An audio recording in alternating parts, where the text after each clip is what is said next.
آج ہمارے سامنے ہے احمد سعید اور خواجہ منظور سرور کی کتاب ٹریک ٹو پاکستان۔ یہ کتاب برصغیر کی سیاسی تاریخ کے ان اہم موڑوں کا جائزہ لیتی ہے جنہوں نے پاکستان کی بنیاد رکھی۔ ہمارا مقصد ہے کہ اس کتاب سے وہ کی پوائنٹس اور تجزیے نکالیں جو ہمیں تاریخ کو ایک نئے زاویے سے سمجھنے میں مدد دیں۔ بالکل، اور اس کتاب کی خاص بات یہ ہے کہ یہ صرف واقعات کی ایک لسٹ نہیں دیتی، بلکہ ان کے پیچھے جو نظریات تھے، شخصیات کی سوچ تھی اور سماجی تبدیلیاں تھیں، ان کا گہرائی سے تجزیہ کرتی ہے۔ تو آئیے اس سفر کا آغاز کرتے ہیں۔ شروع کرتے ہیں کتاب کے پہلے باب سے۔ Chapter 1 The War of Independence 1857۔ اچھا، 1857 کی جنگ آزادی پر تو بہت کچھ لکھا گیا ہے۔ یہ کتاب اس موضوع پر ایسی کون سی نئی روشنی ڈالتی ہے؟ یہ ایک بہت اہم سوال ہے۔ کتاب کا سب سے پہلا اور بنیادی نقطہ یہی ہے کہ 1857 کے واقعے کو محض ایک میوٹنی یا فوجی بغاوت کہنا، یہ تاریخ کی غلط تشریح ہے۔ اچھا؟ مصنفین اس بات پر زور دیتے ہیں کہ یہ ایک عوامی اور قومی جنگ تھی، اور اس دلیل کو مضبوط کرنے کے لیے وہ کسی ہندوستانی مورخ کا نہیں بلکہ خود برٹش سیاستدانوں کا حوالہ دیتے ہیں۔ یہ تو بہت دلچسپ بات ہے، یعنی انگریز خود اسے بغاوت سے بڑھ کر کچھ سمجھ رہے تھے؟ جی، کتاب میں لارڈ سالزبری اور بینجامن ڈزریلی جیسے بڑے ناموں کا ذکر ہے، جو بعد میں برطانیہ کے وزیر اعظم بھی بنے۔ انہوں نے برطانیہ کے پارلیمنٹ میں کھڑے ہو کر کہا تھا کہ یہ سوچنا ہی غلط ہے کہ اتنی بڑی تحریک جو پورے شمالی ہندوستان میں پھیل گئی، وہ صرف چند کارتوسوں کی وجہ سے شروع ہو سکتی ہے۔ ان کے نزدیک یہ انگریزوں کی پالیسیوں کے خلاف ایک قومی رد عمل تھا۔ تو پھر کتاب کے مطابق اس قومی رد عمل کی اصل وجوہات کیا تھیں؟ مصنفین نے اسے کس طرح تقسیم کیا ہے؟ کتاب نے وجوہات کو کئی حصوں میں تقسیم کیا ہے تاکہ تصویر واضح ہو۔ پہلی اور فوری وجہ تو فوجی ہی تھی، لیکن اس کی جڑیں بہت گہری تھیں۔ ہندوستانی سپاہیوں کے ساتھ سلوک انتہائی تضحیک آمیز تھا۔ مثال کے طور پر مذہب پر عمل کرنے کی آزادی نہیں تھی، جیسے وہ تلک لگانے یا پگڑی پہننے پر پابندی۔ جی بالکل، اور تنخواہوں میں تو زمین آسمان کا فرق تھا۔ ایک ہندوستانی سپاہی کو صرف 7 روپے ماہانہ ملتے تھے، جبکہ اسی رینک کے انگریز سپاہی کی تنخواہ کئی گنا زیادہ تھی۔ یعنی معاشی استحصال اور مذہبی توہین دونوں ساتھ ساتھ چل رہے تھے۔ بالکل، اور سب سے بڑھ کر یہ کہ ایک ہندوستانی سپاہی چاہے کتنا ہی قابل کیوں نہ ہو، وہ صوبیدار سے اوپر کے عہدے پر ترقی نہیں کر سکتا تھا۔ اس کے علاوہ چھاونیوں میں عیسائی مبلغین کی کھلی تبلیغ نے سپاہیوں میں یہ خوف پیدا کر دیا تھا کہ انگریزوں کا اصل مقصد ان کا مذہب تبدیل کروانا ہے۔ تو یہ صرف فوجی بے چینی نہیں تھی، یہ ان کی شناخت پر حملہ تھا۔ جی، اور یہ بے چینی صرف چھاونیوں تک محدود نہیں تھی۔ معاشرے کے ہر طبقے میں انگریزوں کی مذہبی مداخلت پر شدید غصہ تھا۔ اچھا، یہ دوسری بڑی وجہ تھی۔ ایسٹ انڈیا کمپنی کا رویہ ایک تجارتی کمپنی سے زیادہ ایک مشنری تنظیم جیسا ہو گیا تھا۔ کتاب میں کمپنی کے چیئرمین مینگلز کا 1857 کا ایک بیان نقل کیا گیا ہے جو انہوں نے برطانوی ہاؤس آف کامنز میں دیا۔ انہوں نے کہا کہ خدا نے ہمیں ہندوستان کی سلطنت اس لیے عطا کی ہے تاکہ ہم یہاں ایک سرے سے دوسرے سرے تک مسیح کا جھنڈا لہرا سکیں۔ اوہ، جب حکمرانوں کی سوچ یہ ہو تو عوام میں بے چینی پھیلنا تو لازمی تھا۔ بالکل۔ پھر 1850 میں قانون منظور کیا گیا جس کے تحت اگر کوئی شخص اپنا مذہب تبدیل کر کے عیسائی ہو جاتا تو وہ اپنی آبائی جائیداد سے محروم نہیں ہوتا تھا۔ اس قانون نے لوگوں کے شکوک کو یقین میں بدل دیا کہ یہ سب ایک منظم سازش کا حصہ ہے۔ اور سیاسی محاذ پر کیا صورتحال تھی؟ خاص طور پر مغل بادشاہت کے ساتھ انگریزوں کا رویہ کیسا تھا؟ انگریزوں نے اس علامتی حیثیت کو بھی ختم کرنے کی ٹھان لی تھی۔ لارڈ ڈلہوزی نے باقاعدہ حکم جاری کیا کہ بہادر شاہ ظفر آخری مغل بادشاہ ہوں گے۔ ان کے بعد ان کے جانشینوں کو لال قلعہ خالی کرنا پڑے گا اور وہ بادشاہ کا لقب بھی استعمال نہیں کر سکیں گے۔ یہ تو ایک بہت بڑی توہین تھی۔ جی، یہ صرف ایک شاہی خاندان کی نہیں بلکہ پورے ہندوستان کے مسلمانوں کی عزت پر حملہ تھا۔ اور صرف مغل ہی نہیں، دوسری ریاستوں کے ساتھ بھی تو کچھ ایسا ہی ہو رہا تھا۔ بالکل۔ لارڈ ڈلہوزی کا ڈاکٹرن آف لیپس کا قانون تو ریاستوں کو ہڑپ کرنے کا ایک ہتھیار بن گیا تھا۔ اس قانون کے تحت ستارا، جھانسی، ناگپور اور اودھ سمیت 8 بڑی ریاستوں پر قبضہ کر لیا گیا۔ اودھ پر قبضے کے بعد جو وہاں کی فوج توڑی گئی اس سے تقریباً 80,000 تربیت یافتہ سپاہی بے روزگار ہو گئے۔ اور یہ لوگ واپس اپنے گاؤں گئے اور انگریزوں کے خلاف نفرت کا بیج بویا؟ جی، اسی طرح نانا صاحب جو آخری پیشوا کے لیپالک بیٹے تھے ان کی پینشن بند کر دی گئی۔ یہ سب اقدامات مل کر ایک بہت بڑا طوفان کھڑا کر رہے تھے۔ اور پھر آخر میں وہ چنگاری آئی جس نے اس بارود کو آگ لگا دی، چربی والے کارتوس۔ ہاں، وہ فوری وجہ تھی۔ 1856 میں نئی اینفیلڈ رائفل آئی جس کے کارتوسوں کو بندوق میں ڈالنے سے پہلے دانتوں سے کاٹنا پڑتا تھا۔ ان کارتوسوں پر گائے اور سور کی چربی لگی ہوئی تھی۔ اور یہ افواہ جنگل کی آگ کی طرح پھیل گئی۔ جی، کتاب میں کلکتہ کے قریب پیش آنے والے اس واقعے کا ذکر ہے جہاں ایک نچلی ذات کے شخص نے ایک برہمن سپاہی کو تانا دیا کہ جلد ہی تم سب کا دھرم بھرشٹ ہونے والا ہے۔ بس اسی بات نے سپاہیوں کو یقین دلا دیا کہ ان کے بدترین خدشات سچ ثابت ہو گئے ہیں۔ اتنے بڑے پیمانے پر پھیلی ہوئی جنگ آخر ناکام کیوں ہوئی؟ کتاب اس کی کیا وجوہات بتاتی ہے؟ کتاب ناکامی کی کئی وجوہات کا تجزیہ کرتی ہے۔ سب سے بڑی وجہ وقت سے پہلے جنگ کا شروع ہو جانا تھا۔ منصوبہ یہ تھا کہ 31 مئی 1857 کو پورے ہندوستان میں ایک ساتھ بغاوت کی جائے گی تاکہ انگریزوں کو سنبھلنے کا موقع نہ ملے۔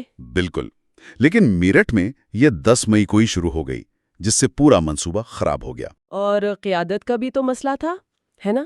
جی، قیادت کا بحران واقعی شدید تھا۔ بہادر شاہ ظفر بہت بوڑھے اور کمزور تھے اور کوئی ایک متفقہ لیڈر نہیں تھا جو پوری تحریک کو منظم کر سکتا۔ دوسرا، سکھوں اور گورکھوں جیسی اہم فوجی قوموں نے انگریزوں کا ساتھ دیا، لیکن شاید سب سے فیصلہ کن عنصر ٹیکنالوجی کا فرق تھا۔ انگریزوں کے پاس ٹیلی گراف کا نظام تھا جس سے وہ معلومات بہت تیزی سے ایک جگہ سے دوسری جگہ پہنچا سکتے تھے۔ جی، جبکہ ہندوستانیوں کے پاس ایسا کوئی نظام نہیں تھا۔ 1857 کی ناکامی نے مسلمانوں کو ایک انتہائی مایوس کن صورتحال میں دھکیل دیا۔ یہی وہ پس منظر ہے جس میں کتاب اپنے اگلے باب میں سر سید احمد خان کو متعارف کرواتی ہے۔ جی بالکل، chapter 2 sir Syed Ahmed Khan 1817 to 1898۔ 1857 کے بعد مسلمان سیاسی، سماجی اور معاشی طور پر تباہی کے دہانے پر کھڑے تھے۔ انگریز انہیں بغاوت کا ذمہ دار سمجھتے تھے اور ان سے ہر طرح کا انتقام لیا جا رہا تھا۔ ایسے میں سر سید احمد خان ایک رہنما کے طور پر سامنے آئے۔ کتاب سر سید کی شخصیت کے کن پہلوؤں پر زور دیتی ہے جو ان کی سوچ کو سمجھنے میں مددگار ہوں؟ کتاب ان کی ابتدائی زندگی کے ایک واقعے کو خاص اہمیت دیتی ہے۔ بچپن میں انہوں نے اپنے گھر کے ایک ملازم کو تھپڑ مار دیا۔ ان کی والدہ اس پر اتنی ناراض ہوئیں کہ انہوں نے سر سید کو گھر سے نکال دیا اور کہا کہ جب تک وہ ملازم تمہیں معاف نہیں کرتا گھر واپس مت آنا۔ واہ، یہ واقعہ تو بہت کچھ سکھاتا ہے۔ جی، کتاب کے مطابق انصاف اور انسانی برابری کا یہ سبق ان کی شخصیت کا حصہ بن گیا۔ ان کی تصانیف کا بھی کتاب میں خاص ذکر ہے، خاص طور پر آثار السنادید۔ جی، یہ کتاب دہلی کی پرانی عمارتوں پر ایک تحقیقی کام تھا۔ اس کے لیے انہوں نے جو محنت کی وہ حیران کن ہے۔ وہ خود رسیوں کی مدد سے اونچی عمارتوں پر چڑھتے تھے تاکہ وہاں لگے کتبے پڑھ سکیں۔ اور یہ کتاب اتنی معیاری تھی کہ اس کا فرانسیسی میں ترجمہ ہوا۔ جی، اور اسی کی بنیاد پر انہیں لندن کی مشہور رائل ایشیاٹک سوسائٹی کا فیلو بنایا گیا۔ اور ان کی ایک اور کتاب the causes of the Indian revolt نے تو بہت ہنگامہ کھڑا کر دیا تھا۔ یہ کتنی جرأت مندانہ بات تھی کہ ایک ہندوستانی انگریزوں کو ان کی غلطیاں بتا رہا تھا، وہ بھی جنگ کے فوراً بعد۔ یہ انتہائی جرأت کا کام تھا۔ انہوں نے اس کتاب میں بغاوت کی اصل وجہ یہ بتائی کہ حکومت اور عوام کے درمیان کوئی رابطہ نہیں ہے اور ہندوستانیوں کو قانون سازی کے عمل سے مکمل طور پر باہر رکھا گیا ہے۔ انہوں نے اس کتاب کی کاپیاں سیدھے برطانوی پارلیمنٹ کے اراکین کو بھی ارسال کیں۔ اچھا۔ کچھ انگریز افسر تو اتنے ناراض ہوئے کہ انہوں نے سر سید کو غدار تک کہا، لیکن سر سید اپنے موقف پر ڈٹے رہے۔ کتاب میں ان کی ایک اور تصنیف خطبات احمدیہ کا ذکر ہے جس کے پیچھے ایک بہت جذباتی کہانی ہے۔ جی، یہ کتاب انہوں نے ایک برطانوی مصنف ولیم میور کی کتاب کے جواب میں لکھی تھی جس میں پیغمبر اسلام صلی اللہ علیہ وسلم کی سیرت پر بے بنیاد الزامات تھے۔ سر سید اس کتاب کو پڑھ کر اتنے پریشان ہوئے کہ انہوں نے اس کا جواب لکھنے کا فیصلہ کیا۔ مواد اکٹھا کرنے کے لیے وہ انگلینڈ گئے۔ اور انہوں نے کہا تھا کہ چاہے میرا سب کچھ بک جائے میں یہ کتاب ضرور لکھوں گا۔ بالکل، ان کے خطوط کا حوالہ ہے جس میں وہ اپنے دوستوں کو لکھتے ہیں کہ چاہے میں بھیک مانگنے پر مجبور ہو جاؤں میں اس کتاب کا جواب ضرور لکھوں گا۔ کمال ہے۔ اب ان کے تعلیمی کام پر آتے ہیں، جی، جس میں علی گڑھ تحریک سب سے نمایاں ہے۔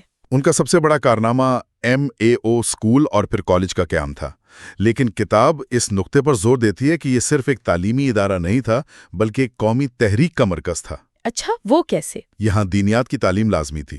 اس کا رہائشی نظام ایسا تھا کہ بنگال سے لے کر پنجاب تک کے مسلمان طلباء ایک جگہ اکٹھے رہتے، ایک دوسرے کے مسائل سمجھتے اور ان میں ایک قومی یکجہتی کا احساس پیدا ہوتا تھا۔ علی گڑھ صرف ڈگریاں نہیں دے رہا تھا بلکہ مستقبل کے لیڈر تیار کر رہا تھا۔ اور پھر آل انڈیا محمدن ایجوکیشنل کانفرنس کا قیام عمل میں آیا۔ اس کا مقصد کیا تھا؟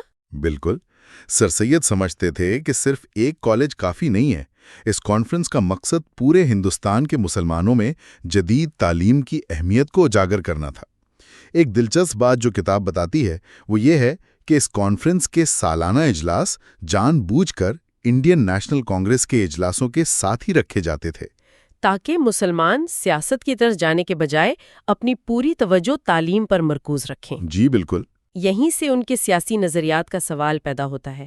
شروع میں تو وہ ہندو مسلم اتحاد کے بہت بڑے حامی تھے، پھر ایسا کیا ہوا کہ ان کے خیالات بدل گئے؟ کتاب کے مطابق ان کی سوچ میں فیصلہ کن تبدیلی اردو ہندی تنازع کی وجہ سے آئی۔ جب بنارس میں یہ تحریک شروع ہوئی کہ سرکاری دفاتر اور عدالتوں میں اردو کی جگہ ہندی کو سرکاری زبان بنایا جائے تو سر سید کو شدید دھچکا لگا۔ تو یہ وہ ٹرننگ پوائنٹ تھا بیسیکلی۔ جی، کتاب میں ان کے دوست مسٹر شیکسپیئر کے ساتھ ان کی گفتگو کا حوالہ ہے، جس میں سر سید نے کہا، آج تک میں دونوں قوموں کو ایک سمجھتا تھا، لیکن اس واقعے کے بعد مجھے یقین ہو گیا ہے کہ یہ دونوں قومیں دل سے کسی کام میں ایک ساتھ شریک نہیں ہو سکتی۔ تو کیا کتاب یہ دلیل دیتی ہے کہ یہ صرف ایک لسانی جھگڑا نہیں تھا، بلکہ یہ وہ لمحہ تھا جب سر سید نے محسوس کیا کہ دونوں قوموں کے سیاسی مستقبل کے راستے الگ ہیں؟ بالکل، کتاب اسے ایک پیوٹل مومنٹ کے طور پہ پیش کرتی ہے۔ اسی سوچ کی بنیاد پر انہوں نے بعد میں انڈین نیشنل کانگریس کی مخالفت کی، کیونکہ ان کا ماننا تھا کہ برطانوی طرز کی جمہوریت مسلمانوں کے لیے نقصان دہ ہوگی۔ جی، انہوں نے اس کی وضاحت کے لیے ایک شاندار مثال دی جو کتاب میں بھی درج ہے۔ وہ 4 پاسوں والی مثال؟ جی وہی۔ انہوں نے کہا کہ اگر نمائندوں کا انتخاب ووٹنگ سے ہوا تو ہندوؤں کی آبادی زیادہ ہونے کی وجہ سے ان کے امیدوار کو ہمیشہ 4 ووٹ ملیں گے اور مسلمان امیدوار کو صرف 1۔ یہ ایک ایسا کھیل ہوگا جس میں ایک کھلاڑی کے پاس 4 پاسیں ہوں اور دوسرے کے پاس صرف 1۔ بالکل، ان کے نزدیک یہ جمہوریت نہیں بلکہ اکثریت کی آمریت ہوگی۔ کتاب میں ان الزامات کا بھی ذکر ہے کہ سر سید یہ سب کچھ علی گڑھ کالج کے انگریز پرنسپل تھیوڈور بیک کے کہنے پر کر رہے تھے۔ کیا کتاب اس الزام کو رد کرتی ہے؟ جی، مصنفین اس الزام کو ٹھوس شواہد کے ساتھ رد کرتے ہیں۔ وہ بتاتے ہیں کہ سر سید نے انتخابی نظام پر اپنے ان خیالات کا اظہار 1883 میں کر دیا تھا، جبکہ تھیوڈور بیک ہندوستان 1884 میں آیا تھا۔ بلکہ کتاب ایک اور دلچسپ واقعہ بتاتی ہے جہاں بیک نے کالج کے طلباء کے لیے ایک خاص یونیفارم لازمی قرار دینے کی کوشش کی، تو سر سید نے بھری محفل میں اس کی مخالفت کی۔ اچھا، سر سید کا بنیادی سیاسی نقطہ ہندوستانیوں کو قانون سازی کے عمل سے باہر رکھنے کے خطرات پر تھا۔ یہ ایک قدرتی ٹرانزیشن ہے ہمارے اگلے باب کی طرف۔ بالکل۔ Chapter 3 development of the legislative councils 1861 to 1892۔ 1857 کی جنگ کے بعد برطانوی حکومت کو بھی یہ احساس ہو گیا تھا کہ ہندوستانیوں کو مکمل طور پر نظام سے باہر رکھنا خطرناک ہے۔ اس غلطی کو سدھارنے کے لیے 1861 میں انڈین کاؤنسلز ایکٹ منظور کیا گیا۔ تو اس ایکٹ کے تحت جو کونسلیں بلائی گئیں ان کی نوعیت کیا تھی؟ کیا ان کے پاس کوئی حقیقی اختیارات تھے؟ کتاب کے مطابق یہ اختیارات کے لحاظ سے بہت کمزور تھی۔ گورنر جنرل کی کونسل میں 6 سے 12 اضافی اراکین شامل کیے گئے، جن میں سے آدھے غیر سرکاری ہندوستانی ہونے تھے۔ لیکن انہیں نامزد تو گورنر جنرل ہی کرتا تھا۔ جی، اور ان کے پاس کوئی خاص اختیار نہیں تھا۔ نہ وہ بجٹ پر بحث کر سکتے تھے، نہ ہی حکومت سے کوئی سوال پوچھ سکتے تھے۔ تو مطلب یہ صرف نام کی کونسلیں تھیں، ایک ڈیبیٹنگ کلب کی طرح۔ آپ اسے وائسرائے کا دربار کہہ سکتے ہیں۔ کتاب کے مطابق ان میں صرف امیر ہندوستانیوں، راجاؤں یا حکومت کے وفادار ریٹائرڈ افسروں کو نامزد کیا جاتا تھا۔ اس کی سب سے بڑی مثال 1878 میں ملتی ہے، جب انتہائی متنازع ورنیکولر پریس ایکٹ پیش کیا گیا، جسے کالا قانون کہا جا رہا تھا۔ اور کسی ایک بھی ہندوستانی رکن نے اس کی مخالفت نہیں کی؟ جی، کسی نے جرات نہیں کی۔ تو پھر صورتحال میں تبدیلی کیسے آئی؟ 1892 میں ایک اور ایکٹ لانے کی ضرورت کیوں پیش آئی؟ اس کی بڑی وجہ ہندوستان میں بڑھتا ہوا سیاسی شعور تھا۔ انڈین نیشنل کانگریس 1885 میں قائم ہو چکی تھی اور وہ مسلسل کونسلوں میں اصلاحات کا مطالبہ کر رہی تھی۔ اس دباؤ کے نتیجے میں 1892 میں ایک نیا ایکٹ منظور کیا گیا۔ کیا یہ ایکٹ 1861 والے ایکٹ سے کوئی حقیقی قدم آگے تھا؟ یہ یقینی طور پر ایک قدم آگے تھا۔ اراکین کی تعداد 10 سے بڑھا کر 16 کر دی گئی۔ سب سے اہم بات یہ تھی کہ اراکین کو سالانہ بجٹ پر بحث کرنے اور سوال پوچھنے کا محدود اختیار دے دیا گیا۔ کتاب میں آغا خان کا قول نقل کیا گیا ہے کہ اس ایکٹ نے ہندوستانیوں کو پارلیمانی سیاست کی ابتدائی تربیت فراہم کی۔ لیکن ظاہر ہے کہ اس میں بھی خامیاں ہوں گی۔ کتاب ان کے بارے میں کیا کہتی ہے؟ اس کی سب سے بڑی خامی یہ تھی کہ کونسل میں غیر سرکاری اراکین اب بھی اقلیت میں تھے۔ سرکاری اراکین کا ایک آفیشل بلاک ہوتا تھا جو ہمیشہ حکومت کے حق میں ووٹ دیتا تھا۔ اس لیے غیر سرکاری اراکین مل کر بھی کسی قانون کو منظور ہونے سے نہیں روک سکتے تھے۔ یعنی وہ اہم پالیسیوں پر کوئی اثر نہیں ڈال سکتے تھے؟ بالکل نہیں۔ اس کی مثال 1905 کا انڈین یونیورسٹیز بل ہے، جس کی تمام ہندوستانی اراکین نے شدید مخالفت کی، لیکن حکومت نے اسے سرکاری بلاک کی مدد سے آسانی سے منظور کر لیا۔ ایسٹ انڈیا کمپنی کی وجہ سے کلکتہ، بمبئی، مدراس جیسے شہر وہ تجارتی مرکز بن چکے تھے۔ اچھا۔ ان شہروں میں ایک نیا پڑھا لکھا طبقہ ابھر رہا تھا جو اپنے حقوق کے لیے چھوٹی چھوٹی تنظیمیں بنا رہا تھا، جیسے برٹش انڈین ایسوسی ایشن اور بامبے ایسوسی ایشن وغیرہ۔ لیکن یہ سب تو چھوٹے پیمانے پر ہو رہا تھا، کوئی ایک بڑی ملک گیر جماعت نہیں تھی۔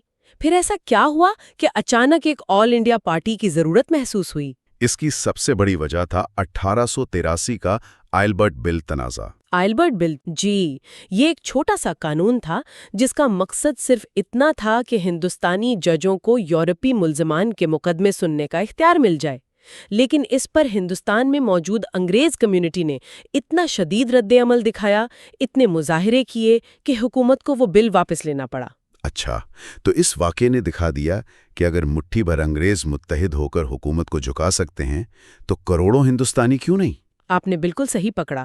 اسی واقعے نے ہندوستانیوں کو احساس دلایا کہ جب تک وہ منظم نہیں ہوں گے ان کی کوئی نہیں سنے گا، اور اسی سوچ نے انڈین نیشنل کانگریس کے قیام کے لیے آپ کہہ لیں زمین ہموار کی۔ اور یہاں کہانی میں ایک بہت ہی دلچسپ کردار کی انٹری ہوتی ہے، اے.او. ہیوم، یعنی ایلن آکٹیوین ہیوم، ایک ریٹائرڈ برطانوی سول سرونٹ۔ حیرانی کی بات یہ ہے کہ جو جماعت آگے چل کر انگریزوں سے آزادی کا سب سے بڑا مطالبہ کرنے والی تھی، اس کا بانی خود ایک انگریز تھا۔ جی، اور وہ بھی برطانوی راج کا خیر خواہ۔ بالکل۔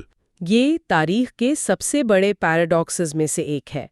ہیوم کا مقصد ہندوستان کو آزاد کروانا نہیں تھا، بلکہ برٹش سلطنت کو 1857 جیسی ایک اور بغاوت سے بچانا تھا۔ ان کا نظریہ سیفٹی والو تھیوری کہلاتا ہے۔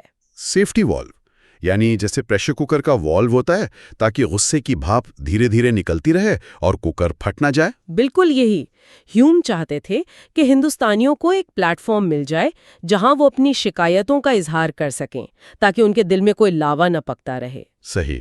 لیکن اس میں ایک اور ٹوسٹ ہے۔ ہیوم تو اسے ایک سماجی قسم کا پلیٹ فارم بنانا چاہتے تھے، لیکن اس وقت کے گورنر جنرل لارڈ ڈفرن نے انہیں مشورہ دیا کہ نہیں، اسے ایک سیاسی جماعت بناؤ۔ یہ تو اور بھی دلچسپ ہے، یعنی وائسرائے خود ایک سیاسی جماعت بنوا رہے ہیں۔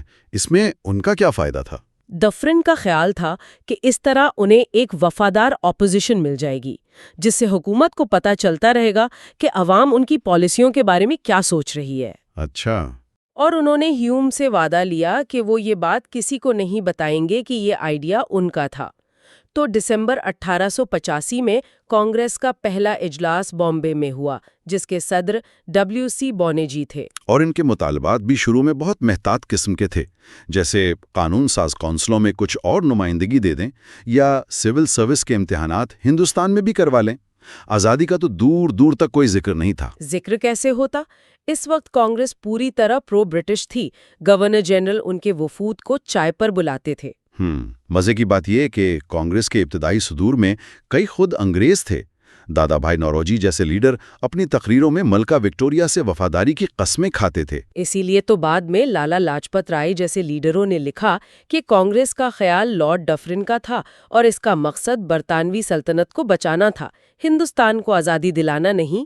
ٹھیک ہے، یہ تو کانگریس کی کہانی ہے انگریزوں اور ہندو لیڈرشپ کے نقطہ نظر سے، لیکن اس پوری تصویر میں مسلمان خود کو کہاں دیکھ رہے تھے، جو اس وقت بر صغیر کی ایک بہت بڑی آبادی تھے؟ یہ بہت اہم سوال ہے۔ کتاب کے مطابق سر سید احمد خان، نواب عبداللطیف اور سید امیر علی جیسے بڑے مسلم رہنماؤں نے کانگریس کے پہلے ہی اجلاس میں شرکت سے صاف انکار کر دیا۔ اچھا؟ انہیں شک تھا کہ یہ ایک ہندو اکثریتی جماعت ہے اور اس میں مسلمانوں کے مفادات کا تحفظ نہیں ہو سکے گا۔ کیا یہ صرف چند لیڈروں کا خیال تھا یا عام مسلمانوں میں بھی یہی سوچ تھی؟ اعداد و شمار بھی یہی کہانی سناتے ہیں۔ کتاب میں ایک ٹیبل ہے جو دکھاتی ہے کہ 1885 سے 1910 تک کانگریس کے اجلاسوں میں مسلم مندوبینوں کی تعداد آٹے میں نمک کے برابر تھی۔ 1887 میں بدر الدین طیب جی کو پہلا مسلم صدر بنایا گیا تاکہ مسلمانوں کو راغب کیا جا سکے، لیکن انہوں نے خود مانا کہ مسلمانوں کی اکثریت کانگریس کے مخالف ہے۔ اس وقت کے مسلم اخبارات جیسے لاہور کا رفیق ہند اور مدراس کا مسلم ہیرالڈ سب کانگریس میں شمولیت کے خلاف لکھ رہے تھے۔ تو یہ واضح ہے کہ شروع سے ہی مسلمانوں اور کانگریس کے درمیان ایک فاصلہ موجود تھا۔ یہ فاصلہ وقت کے ساتھ کم ہوا یا بڑھا؟ یہ بڑھتا ہی چلا گیا، اور اس کی ایک بہت بڑی وجہ وہ تنازع بنا جس کا ذکر کتاب کے اگلے باب میں ہے، اردو ہندی تنازع۔ زبان کا مسئلہ بظاہر ثقافتی لگتا ہے، لیکن اس نے برے صغیر کی سیاست پر گہرے اثرات ڈالے۔ باب پنجم، اردو ہندی تنازع، یہ واقعی ایک نازک موضوع ہے۔ اردو تو اسی دھرتی کی زبان ہے جس میں مقامی بھاشا کے ساتھ فارسی اور عربی کے الفاظ بھی ہیں۔ جی بالکل۔ یہ صرف مسلمانوں کی زبان تو نہیں تھی۔ پریم چند اور رتن ناتھ سرشار جیسے بڑے ہندو ادیبوں نے اردو میں شاہکار تخلیق کیے۔ پھر جھگڑا کس بات کا تھا؟ دیکھیں، جھگڑا زبان کی خوبصورتی یا ادب پر نہیں تھا، یہ خالصتاً سیاسی تھا۔ اچھا۔ اس کا مقصد ہندوستان سے مسلم ثقافت کے اثرات کو ختم کرنا تھا۔ اس مہم کا آغاز 1867 میں ہوا بنارس سے، جب کچھ ہندو رہنماؤں نے مطالبہ کیا کہ سرکاری دفتروں اور عدالتوں سے اردو اور فارسی رسم الخط کو ہٹا کر ہندی اور دیوناگری رسم الخط نافذ کیا جائے۔ اور اسی واقعے پر سر سید احمد خان نے وہ مشہور جملہ کہا تھا اپنے دوست شیکسپیئر سے کہ اس جھگڑے نے مجھے یقین دلا دیا ہے کہ اب ہندو اور مسلمان کبھی ایک قوم کے طور پر اکٹھے نہیں رہ سکتے۔ یہ تو بہت بڑا سٹیٹمنٹ تھا اس وقت۔ بالکل، سر سید کو اندازہ ہو گیا تھا کہ یہ صرف رسم الخط کی لڑائی نہیں ہے، یہ شناخت کی لڑائی ہے۔ اور یہ تنازع اس وقت عروج پر پہنچا جب 1900 میں یو پی کے lieutenant governor Anthony make Donald نے ایک حکم جاری کر دیا۔ حکم یہ تھا کہ سرکاری دفاتر میں اردو کے ساتھ ساتھ ہندی کو بھی برابر کا درجہ دیا جائے۔ بظاہر یہ منصفانہ لگتا ہے، لیکن عملی طور پر یہ اردو کو پیچھے دھکیلنے کی کوشش تھی۔ اس پر مسلمانوں کا رد عمل کیا تھا؟ ظاہر ہے شدید ہوا ہوگا۔ بہت شدید، خاص طور پر نواب محسن الملک نے، جو سر سید کے بعد علی گڑھ تحریک کو سنبھال رہے تھے، اس کے خلاف ایک بڑی تحریک شروع کی۔ انہوں نے اردو ڈیفنس ایسوسی ایشن بنائی اور اگست 1900 میں لکھنؤ میں ایک بہت بڑا جلسہ کیا۔ اچھا۔ وہاں انہوں نے ایک انتہائی جذباتی تقریر کی جس کا ایک جملہ تاریخ کا حصہ بن گیا: اگر حکومت اردو کو ختم کرنے پر تلی ہے تو ہم اردو کی لاش کو دریائے گومتی میں بہا دیں گے اور اس کے ساتھ ہی مر جائیں گے۔ یہ تو بہت جذباتی رد عمل ہے۔ اس سے یہ ظاہر ہوتا ہے کہ مسلمانوں کے لیے اردو صرف ایک زبان نہیں تھی، بلکہ ان کی پوری تہذیبی شناخت اور ورثے کی علامت بن چکی تھی۔ بالکل، لیکن گورنر میک ڈونلڈ اس تقریر پر آگ بگولا ہو گئے۔ انہوں نے نواب محسن الملک کو دھمکی دی کہ یا تو اردو ڈیفنس ایسوسی ایشن سے استعفیٰ دو ورنہ علی گڑھ کالج کی سرکاری گرانٹ بند کر دی جائے گی۔ تو نواب صاحب نے کیا کیا؟ نواب صاحب نے کالج کو بچانے کے لیے ایسوسی ایشن سے استعفیٰ دے دیا، لیکن اس واقعے نے مسلمانوں کو بہت کچھ سکھا دیا۔ اور وہ سبق کیا تھا؟ یہی کہ اپنے حقوق کے تحفظ کے لیے انہیں خود منظم ہونا پڑے گا۔ جی، اسی ترازے نے آل انڈیا مسلم لیگ کے قیام کی ضرورت کو مزید بڑھا دیا۔ جب مسلم لیگ بنی تو اس نے اردو کے تحفظ کو اپنے بنیادی مقاصد میں شامل کیا۔ پال براس اور کے عزیز جیسے بڑے مورخین لکھتے ہیں کہ اردو ہندی تنازع مسلم علیحدگی پسندی کی سب سے بڑی اور پہلی وجہ تھی۔ اچھا۔ مولانا سید سلیمان ندوی نے تو 1939 میں ہی کہہ دیا تھا کہ ہندی کو مسلط کرنے کا نتیجہ ملک کی تقسیم کی صورت میں نکلے گا۔ تو زبان کے مسئلے نے قوموں کے درمیان ایک ثقافتی اور سیاسی دیوار کھڑی کر دی تھی، لیکن اس کے کچھ ہی سال بعد ایک ایسا انتظامی فیصلہ آیا جس نے اس تقسیم پر جغرافیائی مہر لگا دی، اور وہ تھا بنگال کی تقسیم۔ کتاب کا باب ششم اسی پر ہے۔ تقسیم بنگال 1905 یہ لارڈ کرزن کا سب سے متنازع فیصلہ تھا۔ سرکاری طور پر اس کی وجہ خالصتاً انتظامی تھی۔ بنگال کا صوبہ اس وقت بہت بڑا تھا۔ آج کا بنگلہ دیش، مغربی بنگال، بہار، اڑیسہ سب اس میں شامل تھے۔ یعنی بہت بڑی آبادی تھی۔ جی، آبادی تقریباً 8 کروڑ تھی۔ ایک گورنر کے لیے اسے چلانا تقریباً ناممکن تھا۔ اور اس کا سب سے زیادہ نقصان کسے ہو رہا تھا؟ مشرقی بنگال کو، جو ایک مسلم اکثریتی علاقہ تھا۔ تمام تر ترقی، کالج، عدالتیں، کاروبار سب کلکتہ میں مرکوز تھا۔ مشرقی بنگال مکمل طور پر نظر انداز تھا۔ وہاں نہ سڑکیں تھیں نہ روزگار۔ ڈھاکہ، جو کبھی مغلوں کا ایک شاندار شہر تھا، ایک قصبے کی حیثیت اختیار کر گیا تھا۔ صحیح۔ تو لارڈ کرزن نے انتظامی سہولت کے لیے 16 اکتوبر 1905 کو بنگال کو 2 حصوں میں تقسیم کر دیا۔ مشرقی بنگال اور آسام کا نیا صوبہ بنا، جس کا دارالحکومت ڈھاکہ کو بنایا گیا۔ اس نئے صوبے میں مسلمانوں کی اکثریت تھی، تو ظاہر ہے انہوں نے اس فیصلے کا خیر مقدم کیا ہوگا۔ انہوں نے جشن منائے۔ ڈھاکہ کے نواب سلیم اللہ خان جیسے لیڈروں نے اس کی بھرپور حمایت کی۔ انہیں لگا کہ آخرکار ان کے علاقے پر توجہ دی جائے گی، ترقی ہوگی اور انہیں کلکتہ کے ہندو زمینداروں اور تاجروں کے معاشی غلبے سے نجات ملے گی۔ لیکن ہندوؤں، خاص طور پر بنگالی ہندوؤں کا رد عمل بالکل الٹ تھا۔ انہوں نے اس تقسیم کو بنگ ماتا یعنی بنگال ماں کے 2 ٹکڑے کرنے کے مترادف قرار دیا اور شدید احتجاج شروع کر دیا۔ اس کی کیا وجہ تھی؟ کیا یہ صرف جذباتی رد عمل تھا یا اس کے پیچھے بھی کچھ مفادات تھے؟ جذبات تو تھے، لیکن اصل وجہ معاشی اور سیاسی تھی۔ کلکتہ میں بیٹھے وکیلوں کو ڈر تھا کہ ڈھاکہ میں ہائی کورٹ بننے سے ان کی پریکٹس آدھی رہ جائے گی۔ اچھا۔ اخبارات کے مالکوں کو لگا کہ ان کا اثر و رسوخ کم ہو جائے گا، اور زمینداروں کو، جن کی زیادہ تر زمینیں مشرقی بنگال میں تھیں، لگا کہ اب مسلمان کسان زیادہ بااختیار ہو جائیں گے۔ انہوں نے 16 اکتوبر کو یوم سیاہ کے طور پر منایا۔ اور اسی احتجاج سے سودیشی تحریک نے جنم لیا، جس نے برطانوی مال کے بائیکاٹ کا اعلان کیا گیا۔ جی، لیکن یہ تحریک جو بظاہر معاشی تھی، بہت جلد فرقہ وارانہ اور مسلم مخالف ہو گئی۔ مسلمانوں پر دباؤ ڈالا گیا کہ وہ بھی بائیکاٹ میں شامل ہوں۔ انکار پر ان کی دکانیں جلائی گئیں۔ ہندو پریس نے مسلمانوں کے خلاف زہر اگلنا شروع کر دیا۔ نیراد چودھری، جو ایک مشہور بنگالی مصنف ہیں، نے اپنی آپ بیتی میں لکھا ہے کہ اس ایک واقعے نے ہندوؤں اور مسلمانوں کے درمیان نفرت کی وہ دیوار کھڑی کی جو پھر کبھی نہیں گر سکی۔ دوسری طرف، کیا مسلمانوں کو تقسیم سے کوئی حقیقی فائدے ہوئے بھی تھے یا یہ صرف ایک خواب تھا؟ نہیں، ٹھوس فائدے ہوئے تھے۔ صرف چند سالوں میں مشرقی بنگال کی شکل بدلنے لگی۔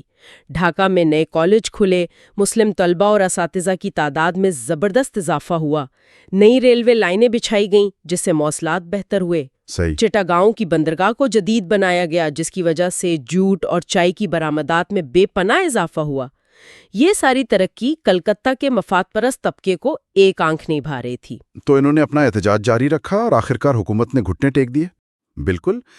12 دسمبر 1911 کو دہلی میں بادشاہ جارج پنجم کے دربار میں تقسیم بنگال کی تنسیخ یعنی اسے ختم کرنے کا اعلان کر دیا گیا۔ اوہو! یہ ہندوؤں کے لیے ایک بہت بڑی فتح تھی، لیکن مسلمانوں کے لیے یہ کسی قیامت سے کم نہیں تھا۔ ان کے لیے تو یہ ایک بدترین غداری تھی۔ انہوں نے حکومت کا ساتھ دیا اور حکومت نے ان کی پیٹھ میں چھرا گھونپ دیا۔ یہی ان کے احساسات تھے۔ وہ شدید مایوس اور دل برداشتہ ہوئے۔ نواب وقار الملک نے کہا کہ آج حکومت نے ثابت کر دیا کہ مسلمانوں کو ان پر بھروسہ نہیں کرنا چاہیے، بلکہ اپنی طاقت پر انحصار کرنا چاہیے۔ صحیح۔ محمد علی جوہر نے اسے غداری کی ایک انتہائی شرمناک مثال قرار دیا۔ مسلم پریس نے متفقہ طور پر اس فیصلے کی مذمت کی۔ تو کیا یہ کہنا درست ہوگا کہ یہ واقعہ مسلم سیاست میں ایک فیصلہ کن موڑ، ایک ٹرننگ پوائنٹ ثابت ہوا؟ بلا شبہ اس ایک واقعے نے مسلمانوں کی سیاست کا رخ 180 ڈگری پر بدل دیا۔ اچھا، اس سے پہلے ان کی سیاست حکومت سے وفاداری اور درخواستوں پر مبنی تھی، لیکن اس دھوکے کے بعد انہوں نے سمجھ لیا کہ اپنے حقوق مانگنے سے نہیں ملتے، چھیننے پڑتے ہیں۔ ان کی سیاست غیر فعال حمایت سے نکل کر فعال اور اسرٹیو ہو گئی، اور اسی سوچ نے مستقبل کی مسلم سیاست کے لیے ایک نئی راہ متعین کی، جس کی منزل آگے چل کر بالکل مختلف ہونے والی تھی۔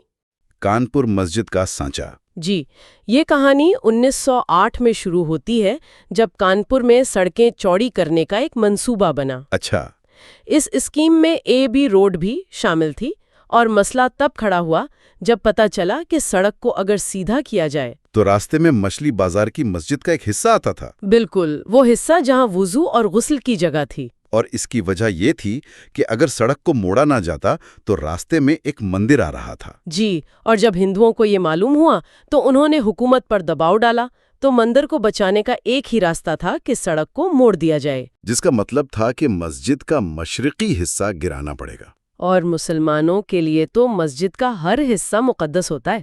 انہوں نے اپریل 1913 میں یو پی کے لیفٹیننٹ گورنر سر جیمز مسٹن کو درخواست بھی دی، فتویٰ بھی ساتھ لگایا تھا، ہے نا؟ جی، فتویٰ بھی تھا، لیکن کوئی فائدہ نہیں ہوا۔ 6 مئی کو جیمز میسٹن نے صاف کہہ دیا کہ دھونے کی جگہ مقدس عمارت کا حصہ نہیں ہے اور اسے ہٹانا ہوگا۔ بہت ہی بے حسی والی بات تھی، اور پھر تو حکومت نے طاقت کا استعمال کیا۔ 20 جولائی کو گورنر خود کانپور آیا، اور اگلے ہی دن پولیس کی بھاری نفری نے مسجد کا وہ حصہ گرا دیا۔ اس کے بعد تو حالات بہت خراب ہو گئے ہوں گے۔ پورے ہندوستان کے مسلمانوں میں غصے کی ایک لہر دوڑ گئی۔ 3 اگست کو عیدگاہ میں ایک جلسے کے بعد ایک جلوس نکلا، سیاہ جھنڈے اٹھائے ہوئے۔ جی، اور وہ مسجد پہنچ کر ٹوٹی ہوئی جرہ پر علامتی طور پر اینٹیں رکھنے لگے۔ اور تبھی پولیس نے فائرنگ شروع کر دی، مجسٹریٹ ٹائلر کے حکم پر۔ بتایا جاتا ہے کہ فائرنگ تقریباً 15 منٹ تک جاری رہی۔ 600 راؤنڈ استعمال ہوئے۔ 600 راؤنڈ نہتے لوگوں پر۔ مسلم پریس نے تو یقیناً شدید احتجاج کیا ہوگا۔ بہت شدید۔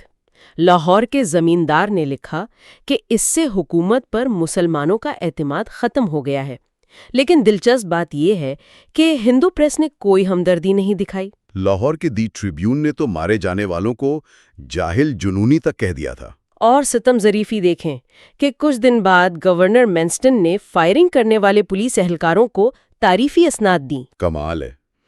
لیکن وائسرائے لارڈ ہارڈنگ اس سے متفق نہیں تھے۔ جی، انہوں نے اسے ایک سٹوپڈ بلنڈر کہا۔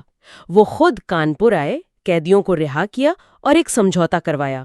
تو اس سب کا اصل مطلب کیا نکلا؟ کیا یہ وہ لمحہ تھا جب عام مسلمانوں کے ذہن میں انصاف پسند انگریز کا تصور ٹوٹ گیا؟ یقیناً یہ ایک ٹرننگ پوائنٹ تھا۔ اس نے مسلمانوں میں ایک نئی سیاسی بیداری پیدا کی کہ ان کے مذہبی معاملات بھی اب محفوظ نہیں ہیں۔ اچھا، تو اب آتے ہیں چیپٹر 12 پر، میثاق لکھنؤ کی تشکیل، یعنی لکھنؤ پیکٹ۔ جی، دسمبر 1916 یہ آل انڈیا مسلم لیگ اور انڈین نیشنل کانگریس کے درمیان ایک بہت بڑا معاہدہ تھا۔ اس کی بنیاد کیسے بنی؟ مطلب ایک طرف کانپور جیسے واقعات ہو رہے ہیں اور دوسری طرف اتحاد کی بات۔ دیکھیں، اس کا پس منظر تھا 1911 میں تقسیم بنگال کی تنسیخ اور پھر پہلی جنگ عظیم۔ ہندوستانی رہنماؤں کو لگا کہ اگر ہم متحد ہو کر بات کریں تو جنگ کے بعد انگریزوں سے کچھ حاصل کر سکتے ہیں۔ اور اس میں محمد علی جناح کا کردار بہت اہم تھا۔ بالکل مرکزی کردار تھا۔ انہوں نے ہی مسلم لیگ کو قائل کیا کہ 1915 میں اپنا سالانہ اجلاس بمبئی میں اسی وقت کریں جب کانگریس کا اجلاس ہو رہا ہو، تاکہ دونوں جماعتیں قریب آ سکیں۔ اور بمبئی کے اس اجلاس میں اتحاد کی فضا عروج پر تھی۔ پنڈال کے دروازے پر لکھا تھا، اتحاد میں برکت ہے۔ گاندھی، تلک اور سروجنی نائیڈو جیسے بڑے کانگریسی رہنما مسلم لیگ کے اجلاس میں شریک ہوئے۔ اور پھر دونوں جماعتوں نے کمیٹیاں بنائیں اور آخرکار دسمبر 1916 میں لکھنؤ میں معاہدہ طے پا گیا۔ جی، اور اس کی سب سے بڑی بات یہ تھی کہ کانگریس نے مسلمانوں کے جداگانہ انتخاب یعنی سیپریٹ الیکٹوریٹس کے حق کو تسلیم کر لیا۔ یہ تو مسلم لیگ کی بہت بڑی کامیابی تھی۔ بہت بڑی، لیکن اس کے ساتھ ایک بہت متنازع ویٹیج فارمولا بھی تھا۔ وہ کیا تھا؟ اس کے تحت مسلم اکثریتی صوبوں جیسے پنجاب اور بنگال میں مسلمانوں نے اپنی آبادی سے کم نشستیں قبول کیں، اچھا، اور بدلے میں انہیں یو پی جیسے صوبوں میں جہاں وہ اقلیت تھے آبادی سے کہیں زیادہ نمائندگی مل گئی، جیسے یو پی میں 14% آبادی پر 30% نشستیں۔ یہ تو ایک بہت بڑا سیاسی جوا تھا، خاص طور پر بنگالی مسلمانوں کے لیے تو بہت مہنگا پڑا ہوگا، ہے نا؟ بالکل، وہ اپنی ہی صوبائی کونسل میں 52.6% آبادی کے باوجود 40% نشستوں پر آ گئے، یعنی اکثریت سے اقلیت میں۔ تو اس پر تو شدید ناراضگی ہوئی ہوگی۔ جی، بنگالی مسلمان بہت ناراض تھے۔ پنجاب میں بھی سر محمد شفیع اس کے خلاف تھے۔ دوسری طرف یو پی کے ہندو اور ہندو مہا سبھا بھی مخالفت کر رہے تھے۔ تو پھر اس معاہدے کی تاریخی اہمیت کیا ہے جس پر سروجنی نائیڈو نے جناح کو ہندو مسلم اتحاد کا سفیر کہا تھا؟ اس کی اہمیت یہ تھی کہ اس نے پہلی بار کانگریس کے اس دعوے کو رد کیا کہ وہ پورے ہندوستان کی واحد نمائندہ جماعت ہے، اور یہ ثابت کیا کہ ہندوستانی رہنما اکٹھے ہو سکتے ہیں، چاہے یہ ماحول عارضی ہی کیوں نہ ہو۔ چلیں اب چیپٹر 13 کی طرف چلتے ہیں، مونٹیگو چیمسفورڈ اصلاحات 1919 کی۔ جی، جنگ عظیم اور لکھنؤ پیکٹ کے دباؤ میں آ کر برطانوی حکومت کو ہندوستان کے مسئلے پر نئے سرے سے سوچنا پڑا۔ اسی پس منظر میں 20 اگست 1917 کو secretary of state Edwin Montagu نے ایک اعلان کیا، جسے آگسٹ ڈکلیریشن کہا جاتا ہے۔ اس میں ہندوستان میں ایک ذمہ دار حکومت کا وعدہ کیا گیا، اور اسی وعدے کی بنیاد پر 1919 کی یہ اصلاحات نافذ ہوئیں۔ ان کی خاص بات کیا تھی؟ مرکزی سطح پر تو کچھ خاص نہیں، بس گورنر جنرل کی کونسل میں ہندوستانی اراکین بڑھا دیے۔ اصل چیز تھی صوبائی سطح پر وہ ڈائر کی سسٹم، یعنی دو عملی نظام۔ جی، یہ بہت دلچسپ نظام تھا۔ صوبائی مضامین کو 2 حصوں میں بانٹ دیا گیا۔ ریزروڈ اور ٹرانسفرڈ؟ بالکل، ریزروڈ سبجیکٹس جیسے پولیس، عدلیہ، ریونیو وہ گورنر کے پاس تھے، اور ٹرانسفرڈ سبجیکٹس جیسے تعلیم، صحت، زراعت وہ ہندوستانی وزراء کو دے دیے گئے۔ یعنی سارے پیسے والے محکمے گورنر کے پاس، اور سارے خرچ کرنے والے محکمے وزراء کے پاس۔ اب وزراء پہ ذمہ داری تو ہے، لیکن ان کے پاس اختیار یا پیسہ کوئی نہیں ہے۔ تو یہ سسٹم تو ناکام ہونے کے لیے بنایا گیا تھا۔ بالکل، اور پھر اس کا نفاذ بھی بہت خراب ماحول میں ہوا۔ رولٹ ایکٹ، جلیانہ والا باغ، خلافت موومنٹ، ہر طرف عدم تعاون کی فضا تھی۔ صحیح، اور یہی ہمیں چیپٹر 14 کی طرف لے جاتا ہے، جلیانہ والا باغ کا قتل عام۔ اس کا پس منظر تھا رولٹ ایکٹ، ایک کالا قانون جس کے تحت انتظامیہ کسی کو بھی بغیر وجہ بتائے گرفتار کر سکتی تھی، اور بغیر اپیل، بغیر وکیل کے مقدمہ چلا سکتی تھی۔ قائد اعظم نے تو اس پر احتجاجاً امپیریل لیجسلیٹو کونسل سے استعفیٰ دے دیا تھا۔ پورے ملک میں آگ لگ گئی۔ پنجاب میں گورنر سر مائیکل اوڈوائر نے جلسے جلوسوں پر پابندی لگا دی، اور امرتسر میں 2 مشہور رہنماؤں ڈاکٹر سیف الدین کشلو اور ڈاکٹر ستیہ پال کو گرفتار کر لیا گیا۔ جی، اور ان کی گرفتاری کی خبر پھیلتے ہی ہنگامے شروع ہو گئے، جس کے بعد جنرل ڈائر کو امرتسر بھیجا گیا۔ اور پھر آیا 13 اپریل 1919 کا وہ دن۔ اس دن شام کو جلیانوالہ باغ میں ایک جلسہ ہو رہا تھا۔ جنرل ڈائر 90 فوجیوں کے ساتھ وہاں پہنچا اور بغیر کسی وارننگ کے فائرنگ کا حکم دے دیا۔ یہ فائرنگ تقریباً 15 منٹ تک جاری رہی۔ سرکاری اعداد و شمار کے مطابق 379 افراد ہلاک اور 1200 سے زیادہ زخمی ہوئے۔ اور بعد میں جنرل ڈائر کا وہ بے شرمی بھرا بیان کہ اگر راستہ ہوتا تو وہ مشین گنیں بھی استعمال کرتا۔ جی، اور اس کے بعد پنجاب میں مارشل لا لگا دیا گیا۔ ظلم کا ایک نیا دور شروع ہوا۔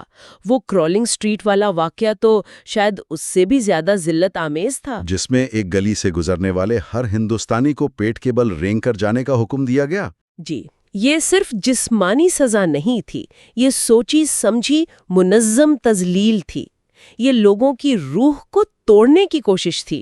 اس واقعے نے تو برطانوی راج سے وفاداری کے تصور کو ہمیشہ کے لیے ختم کر دیا ہوگا۔ ہمیشہ کے لیے، یہاں تک کہ ونسٹن چرچل جیسے شخص کو بھی اسے ایک غیر معمولی اور خوفناک واقعہ کہنا پڑا۔ جلیانوالہ باغ کے بعد جو شدید اینٹی برٹش فضا بنی، اسے ایک عالمی مسئلے نے اور ہوا دی، ہے نا؟ اور وہ تھا چیپٹر 15 تحریک خلافت۔ جی، ہندوستانی مسلمانوں کا سلطنت عثمانیہ اور خلافت سے ایک گہرا جذباتی لگاؤ تھا۔ اور جب پہلی جنگ عظیم میں ترکی نے برطانیہ کے خلاف جرمنی کا ساتھ دیا تو یہاں کے مسلمانوں کو تشویش ہوئی۔ انگریزوں نے وعدے کیے کہ وہ ترکی کے ساتھ برا سلوک نہیں کریں گے، لیکن جنگ کے بعد مئی 1920 میں معاہدہ سیورے کی شرائط سامنے آئیں، جس میں سلطنت عثمانیہ کے ٹکڑے ٹکڑے کر دیے گئے۔ اس وعدہ خلافی نے جلتی پر تیل کا کام کیا۔ جلیانوالہ باغ کی وجہ سے ہندو پہلے ہی ناراض تھے، اب مسلمان بھی غصے میں آ گئے۔ اور گاندھی نے اسے ہندو مسلم اتحاد کا ایک سنہری موقع سمجھا۔ جی، اور پھر ملک گیر عدم تعاون کی تحریک شروع ہوئی۔ لوگوں نے سرکاری نوکریاں چھوڑیں، خطابات واپس کیے، تعلیمی اداروں کا بائیکاٹ کیا۔ اسی دوران وہ ہجرت موومنٹ بھی شروع ہوئی۔ جی، جو ایک بہت جذباتی لیکن غیر دانشمندانہ اقدام تھا۔ ہزاروں مسلمانوں نے اپنی جائیدادیں بیچ کر افغانستان کی طرف ہجرت کی اور برباد ہو گئے۔ لیکن یہ تحریک اچانک ختم کیسے ہو گئی؟ اس کی دو بڑی وجوہات تھیں۔ ایک تو 1922 میں چورا چوری کے واقعے کے بعد گاندھی نے عدم تعاون کی تحریک واپس لے لی، اور دوسری؟ اور سب سے بڑی وجہ یہ تھی کہ 1924 میں ترکی میں مصطفیٰ کمال اتاترک نے خود ہی خلافت کا خاتمہ کر دیا، تو جس مسئلے کے لیے ہندوستان میں تحریک چل رہی تھی وہ مسئلہ ہی ختم ہو گیا۔ تو کیا یہ تحریک مکمل طور پر ناکام رہی؟ اپنے مقاصد میں تو ناکام رہی، لیکن اس نے ہندوستانی مسلمانوں پر گہرے اثرات چھوڑے۔ اس نے مسلمانوں کو پہلی بار گلیوں میں لا کر احتجاجی سیاست کی ٹریننگ دی۔ راج سے وفاداری کا تصور مکمل طور پر ختم ہو گیا۔ صحیح۔ اب چیپٹر 16 دہلی مسلم تجویز۔ جی، خلافت تحریک کے خاتمے کے بعد ہندو مسلم اتحاد کا خواب بکھر گیا تھا، اور 1922 سے 1927 تک ہر طرف فسادات تھے۔ اسی ماحول میں 1927 میں قائد اعظم نے دہلی میں 30 مسلم رہنماؤں کو اکٹھا کیا اور ایک فارمولہ پیش کیا۔ اس میں مسلمانوں نے ایک بہت بڑی پیشکش کی۔ انہوں نے کہا کہ وہ جداگانہ انتخاب کے حق سے دستبردار ہونے کو تیار ہیں اگر ان کی 4 شرطیں مان لی جائیں۔ وہ 4 شرطیں کیا تھیں؟ 1. سندھ کو بامبے سے الگ صوبہ بنایا جائے۔ 2. شمال مغربی سرحدی صوبے اور بلوچستان میں اصلاحات نافذ ہوں۔ 3. پنجاب اور بنگال میں آبادی کے تناسب سے نمائندگی دی جائے۔ اور 4. مرکزی اسمبلی میں مسلمانوں کے لیے 1/3 نشستیں مخصوص کی جائیں۔ اس پر کانگریس کا کیا رد عمل تھا؟ شروع میں تو کچھ رہنماؤں نے خیر مقدم کیا، لیکن ہندو مہاسبھا اور ہندو پریس نے شدید مخالفت کی۔ ہندوستان ٹائمز نے اسے ہیڈز آئیون ٹیلز یو لوز کی پالیسی قرار دیا۔ اور اس کا نتیجہ مسلم لیگ میں ہی پھوٹ کی صورت میں نکلا۔ جی ہاں، سر محمد شفیع ان تجویزوں کے خلاف ہو گئے اور مسلم لیگ، جناح لیگ اور شفیع لیگ میں تقسیم ہو گئی۔ اور اسی سیاسی انتشار کے بیچ آ گیا سائمن کمیشن۔ چیپٹر 17 جی 1927 میں برطانوی حکومت نے سر جان سائمن کی سربراہی میں یہ کمیشن ہندوستان بھیجا تاکہ آئینی اصلاحات کا جائزہ لیا جائے۔ اور مسئلہ یہ تھا کہ یہ ایک آل وائٹ کمیشن تھا، اس میں ایک بھی ہندوستانی ممبر نہیں تھا۔ بالکل، اس پر پورے ہندوستان میں طوفان کھڑا ہو گیا اور سائمن گو بیک کے نعرے گونجنے لگے۔ سوائے شفیع لیگ کے سب نے بائیکاٹ کیا۔ لاہور میں ایک افسوسناک واقعہ بھی پیش آیا تھا۔ جی، 30 اکتوبر 1928 کو لالا لاجپت رائے کی قیادت میں ایک جلوس نے احتجاج کیا۔ پولیس نے لاٹھی چارج کیا جس میں وہ شدید زخمی ہوئے اور کچھ دن بعد انتقال کر گئے۔ کمیشن کی رپورٹ میں کیا تھا؟ رپورٹ میں صوبوں میں 2 عملی نظام ختم کرنے اور وفاقی نظام متعارف کرانے کی سفارش تھی، لیکن اس نے سندھ کی علیحدگی اور مسلم اکثریتی صوبوں میں اکثریت کے مطالبے کو مسترد کر دیا، جس سے مسلمان شدید مایوس ہوئے۔ اور اسی دوران لارڈ بکن ہیڈ نے وہ مشہور چیلنج دیا کہ اگر ہندوستانی متفقہ آئین بنا سکتے ہیں تو بنا کر دکھائیں۔ جی، اور اس چیلنج کے جواب میں آئی نہرو رپورٹ، چیپٹر 18۔ موتی لال نہرو کی سربراہی میں ایک کمیٹی نے یہ رپورٹ بنائی، اور یہ رپورٹ مسلمانوں کے لیے ایک بہت بڑی مایوسی ثابت ہوئی۔ اس نے مسلمانوں کے تقریباً تمام بڑے مطالبات رد کر دیے۔ جداگانہ انتخاب ختم، پنجاب اور بنگال میں نشستوں کی ریزرویشن سے انکار، اور مرکز میں 1/3 نمائندگی بھی مسترد۔ لیکن سب سے بڑا مسئلہ حکومت کا ڈھانچہ تھا، ہے نا؟ یونٹری مقابلہ فیڈرل۔ بالکل، نہرو رپورٹ نے ایک یونٹری نظام تجویز کیا جہاں مرکز بہت مضبوط ہو اور صوبوں کے پاس کوئی اختیار نہ ہو، جبکہ مسلمان ایک فیڈرل نظام چاہتے تھے جہاں صوبے خود مختار ہوں۔ عہد اعظم نے دسمبر 1928 میں اس رپورٹ میں کچھ ترامیم پیش کرنے کی کوشش کی، لیکن انہیں ذلت آمیز طریقے سے رد کر دیا گیا۔ ایم آر جیکر نے کہا کہ جناح کس کی نمائندگی کرتے ہیں؟ یہ واقعی پارٹنگ آف دا ویز تھا۔ اس دن کے بعد جناح کو یقین ہو گیا کہ کانگریس کے ساتھ مل کر مسلمانوں کے حقوق کا تحفظ ممکن نہیں۔ اس رپورٹ نے ہندو مسلم اتحاد کے تابوت میں آخری کیل ٹھوک دی۔ تو نہرو رپورٹ کے اس رد عمل کے بعد جناح نے مسلمانوں کے لیے اپنا ایک لائحہ عمل پیش کیا۔ چیپٹر 19 جناح کے 14 نکات۔ جی ہاں، مارچ 1929 میں پیش کیے گئے یہ 14 نکات دراصل مسلمانوں کے حقوق کے لیے ایک آئینی حفاظتی دیوار، ایک کانسٹیٹیوشنل فائر وال تھے۔ ان میں وفاقی طرز حکومت، صوبائی خود مختاری، جداگانہ انتخاب اور مرکز میں 1/3 نمائندگی جیسے تمام بنیادی مطالبات شامل تھے۔ یہ ایک متحدہ ہندوستان میں رہتے ہوئے مسلمانوں کے سیاسی مستقبل کو محفوظ بنانے کی آخری بڑی کوشش تھی۔ لیکن اس پر ہندو قیادت کا رد عمل بہت سرد مہری کا تھا۔ جی، پنڈت جواہر لال نہرو نے تو ایک خط میں مذاق اڑاتے ہوئے لکھا کہ اگر انہیں جناح کے 14 نکات کے بارے میں مزید سننا پڑا تو وہ کسی جزیرے پر چلے جائیں گے۔ یہ رویہ ظاہر کرتا تھا کہ دونوں طرف کی خلیج اب بہت گہری ہو چکی تھی۔ بالکل، اتحاد کے تمام راستے بند ہو چکے تھے، اور جب اتحاد کے تمام راستے بند ہو جاتے ہیں تو پھر نئے راستوں کی تلاش شروع ہوتی ہے، اور یہ ہمیں اس دور کے سب سے اہم موڑ پر لے آتا ہے۔ چیپٹر 20 خطبہ الہ آباد 29 دسمبر 1930۔ علامہ محمد اقبال نے الہ آباد میں مسلم لیگ کے سالانہ اجلاس کی صدارت کی۔ اس اجلاس میں زیادہ لوگ نہیں تھے، لیکن اقبال نے جو خطبہ دیا وہ تاریخی ثابت ہوا۔ انہوں نے پہلی بار کھل کر کہا کہ ہندوستان ایک ملک نہیں بلکہ مختلف قوموں کا ایک بر اعظم ہے، اور یہاں مغربی جمہوریت نہیں چل سکتی۔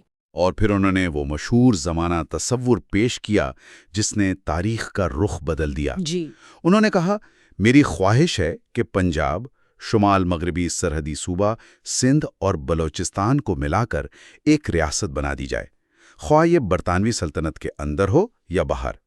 ایک متحدہ شمال مغربی ہندوستانی مسلم ریاست کی تشکیل مجھے مسلمانوں کی، کم از کم شمال مغربی ہندوستان کے مسلمانوں کی حتمی منزل دکھائی دیتی ہے۔ یہ پاکستان کا پہلا واضح نقشہ تھا۔ لیکن اس پر آج بھی بحث ہوتی ہے نا کہ کیا وہ واقعی ایک الگ آزاد ملک کی بات کر رہے تھے یا ہندوستان کے اندر ہی ایک بہت بڑے خود مختار مسلم صوبے کی؟ جی، بحث ہوتی ہے۔ خود اقبال نے بعد میں وضاحت کی کہ وہ انڈین فیڈریشن کے اندر ایک مسلم صوبے کی بات کر رہے تھے، لیکن ان کے الفاظ حتمی منزل یعنی فائنل ڈیسٹنی۔ بالکل، ان الفاظ اور بعد میں جناح کو لکھے گئے ان کے خطوط سے یہ واضح ہوتا ہے کہ ایک الگ آزاد مسلم ریاست کا بیج بو دیا گیا تھا۔ اب یہ صرف ایک خواب نہیں تھا بلکہ ایک سیاسی امکان بن چکا تھا۔ نہرو رپورٹ آ چکی ہے اور کانگریس نے دسمبر 1929 میں سول نافرمانی کی تحریک یعنی سول ڈس اوبیڈینس موومنٹ شروع کرنے کا فیصلہ بھی کر لیا ہے۔ بالکل، اور ماحول میں ایک زبردست تناؤ ہے، اور یہ صرف کوئی سیاسی فیصلہ نہیں تھا، یہ ایکشن میں بھی آ گیا۔ 13 مارچ 1930 کو گاندھی کی قیادت میں یہ تحریک شروع ہو گئی۔ اچھا، لیکن دوسری طرف انگریز حکومت بھی کوئی حل نکالنا چاہتی تھی، تو گورنر جنرل لارڈ ارون نے اعلان کیا کہ لندن میں تمام سیاسی جماعتوں کی ایک کانفرنس بلائی جائے گی۔ اور یہ آئیڈیا تو قائد اعظم پہلے ہی دے چکے تھے نا؟ جی، دلچسپ بات یہی ہے کہ یہ آئیڈیا نیا نہیں تھا۔ قائد اعظم پہلے ہی برطانوی وزیر اعظم کو یہ تجویز دے چکے تھے کہ بات چیت کے بغیر مسئلہ حل نہیں ہوگا۔ لیکن یہاں ایک بڑا ٹوسٹ ہے۔ کانگریس جو اس وقت کی سب سے بڑی سیاسی جماعت تھی، اس پہلی گول میز کانفرنس میں شرکی نہیں ہوئی۔ جی، یہ تو ایسا ہے کہ آپ نے ورلڈ کپ فائنل رکھا اور ایک بڑی ٹیم نے آنے سے ہی انکار کر دیا۔ ایسا کیوں ہوا؟ وجہ سیدھی سی تھی، سول نافرمانی کی تحریک شروع کرنے پر کانگریس کی پوری لیڈرشپ بشمول گاندھی جیل میں تھی، تو نمائندگی کون کرتا؟ ٹھیک ہے، لیکن اس سے بھی اہم بات یہ تھی کہ مسلمانوں نے اس تحریک سے خود کو مکمل طور پر الگ رکھا تھا۔ مولانا محمد علی جوہر کا ایک بہت مشہور قول ہے جو اس وقت کے مسلمانوں کے جذبات کی عکاسی کرتا ہے۔ کیا کہا تھا انہوں نے؟ انہوں نے کہا، اس تحریک کا مقصد ہندوستان کی مکمل آزادی نہیں بلکہ ہندو مہاسبھا کے ذریعے 7 کروڑ مسلمانوں کو غلام بنانا ہے۔ اور قائد اعظم بھی اس تحریک کے سخت خلاف تھے۔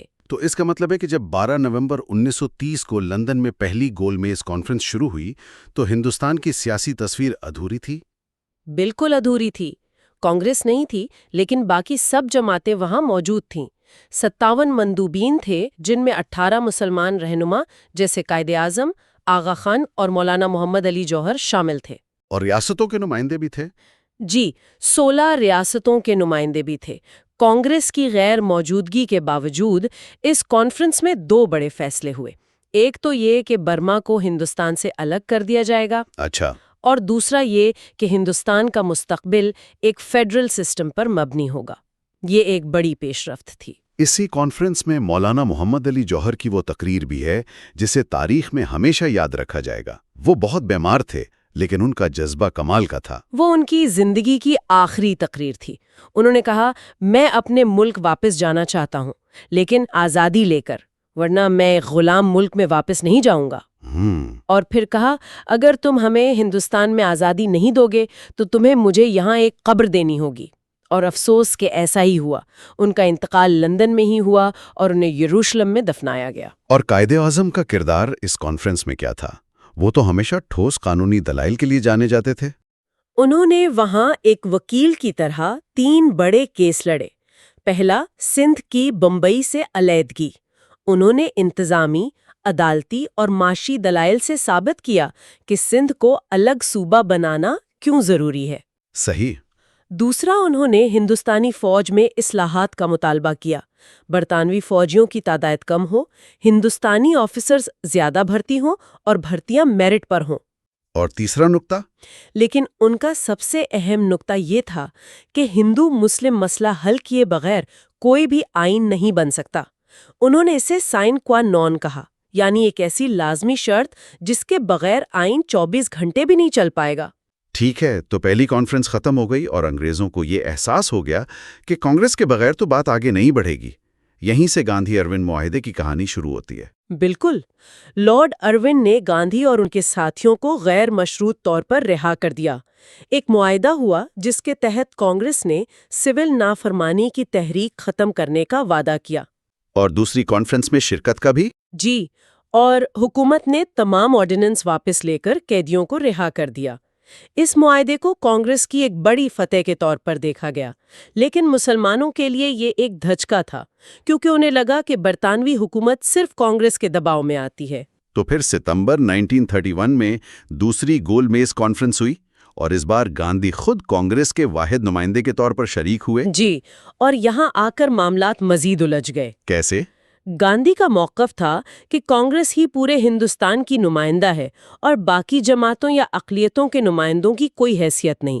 انہوں نے مسلمانوں کو ایک عجیب پیشکش کی۔ کیا پیشکش تھی؟ کہا کہ اگر مسلمان دیگر اقلیتوں، خاص طور پر اچھوتوں یعنی انٹچبلز کے لیے جداگانہ انتخابات کی حمایت چھوڑ دیں تو وہ ان کے 14 نکات مان لیں گے۔ یہ تو ایک طرح سے اقلیتوں کو آپس میں لڑانے والی بات ہو گئی۔ بالکل، اور باقی اقلیتوں نے اسے مسترد کر دیا۔ آغا خان کی قیادت میں تمام اقلیتوں نے ایک مشترکہ معاہدہ پیش کر دیا جس میں سکھوں، عیسائیوں، اچھوتوں اور مسلمانوں سب کے لیے جداگانہ انتخابات کا مطالبہ کیا گیا تھا۔ تو اب گاندھی کے لیے صورتحال مشکل ہو گئی؟ بہت زیادہ، خاص طور پر جب اچھوتوں کے لیڈر ڈاکٹر امبیڈکر نے بھی اس کی حمایت کی۔ اس پر گاندھی نے دھمکی دی کہ اگر اچھوتوں کو جداگانہ انتخابات کا حق دیا گیا تو وہ مرن ورت یعنی فاسٹ انٹو ڈیتھ رکھیں گے، یعنی وہ بھوک ہڑتال کر کے جان دے دیں گے۔ یہ تو بہت بڑا دباؤ تھا۔ تو جب ہندوستانی لیڈر آپس میں کسی نتیجے پر نہیں پہنچ سکے تو پھر انگریزوں نے اپنا فیصلہ سنایا۔ جی، اور اسی کو 16 اگست 1932 کا کمیونل ایوارڈ کہا جاتا ہے۔ برطانوی حکومت نے کہا کہ جب تک آپ لوگ متفق نہیں ہوتے ہم یہ عبوری حل دے رہے ہیں۔ اور اس میں کیا تھا؟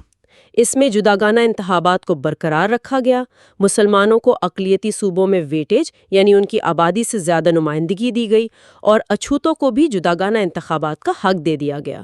لیکن گاندھی تو اس کے خلاف تھے۔ انہوں نے اپنی دھمکی پر عمل کیا؟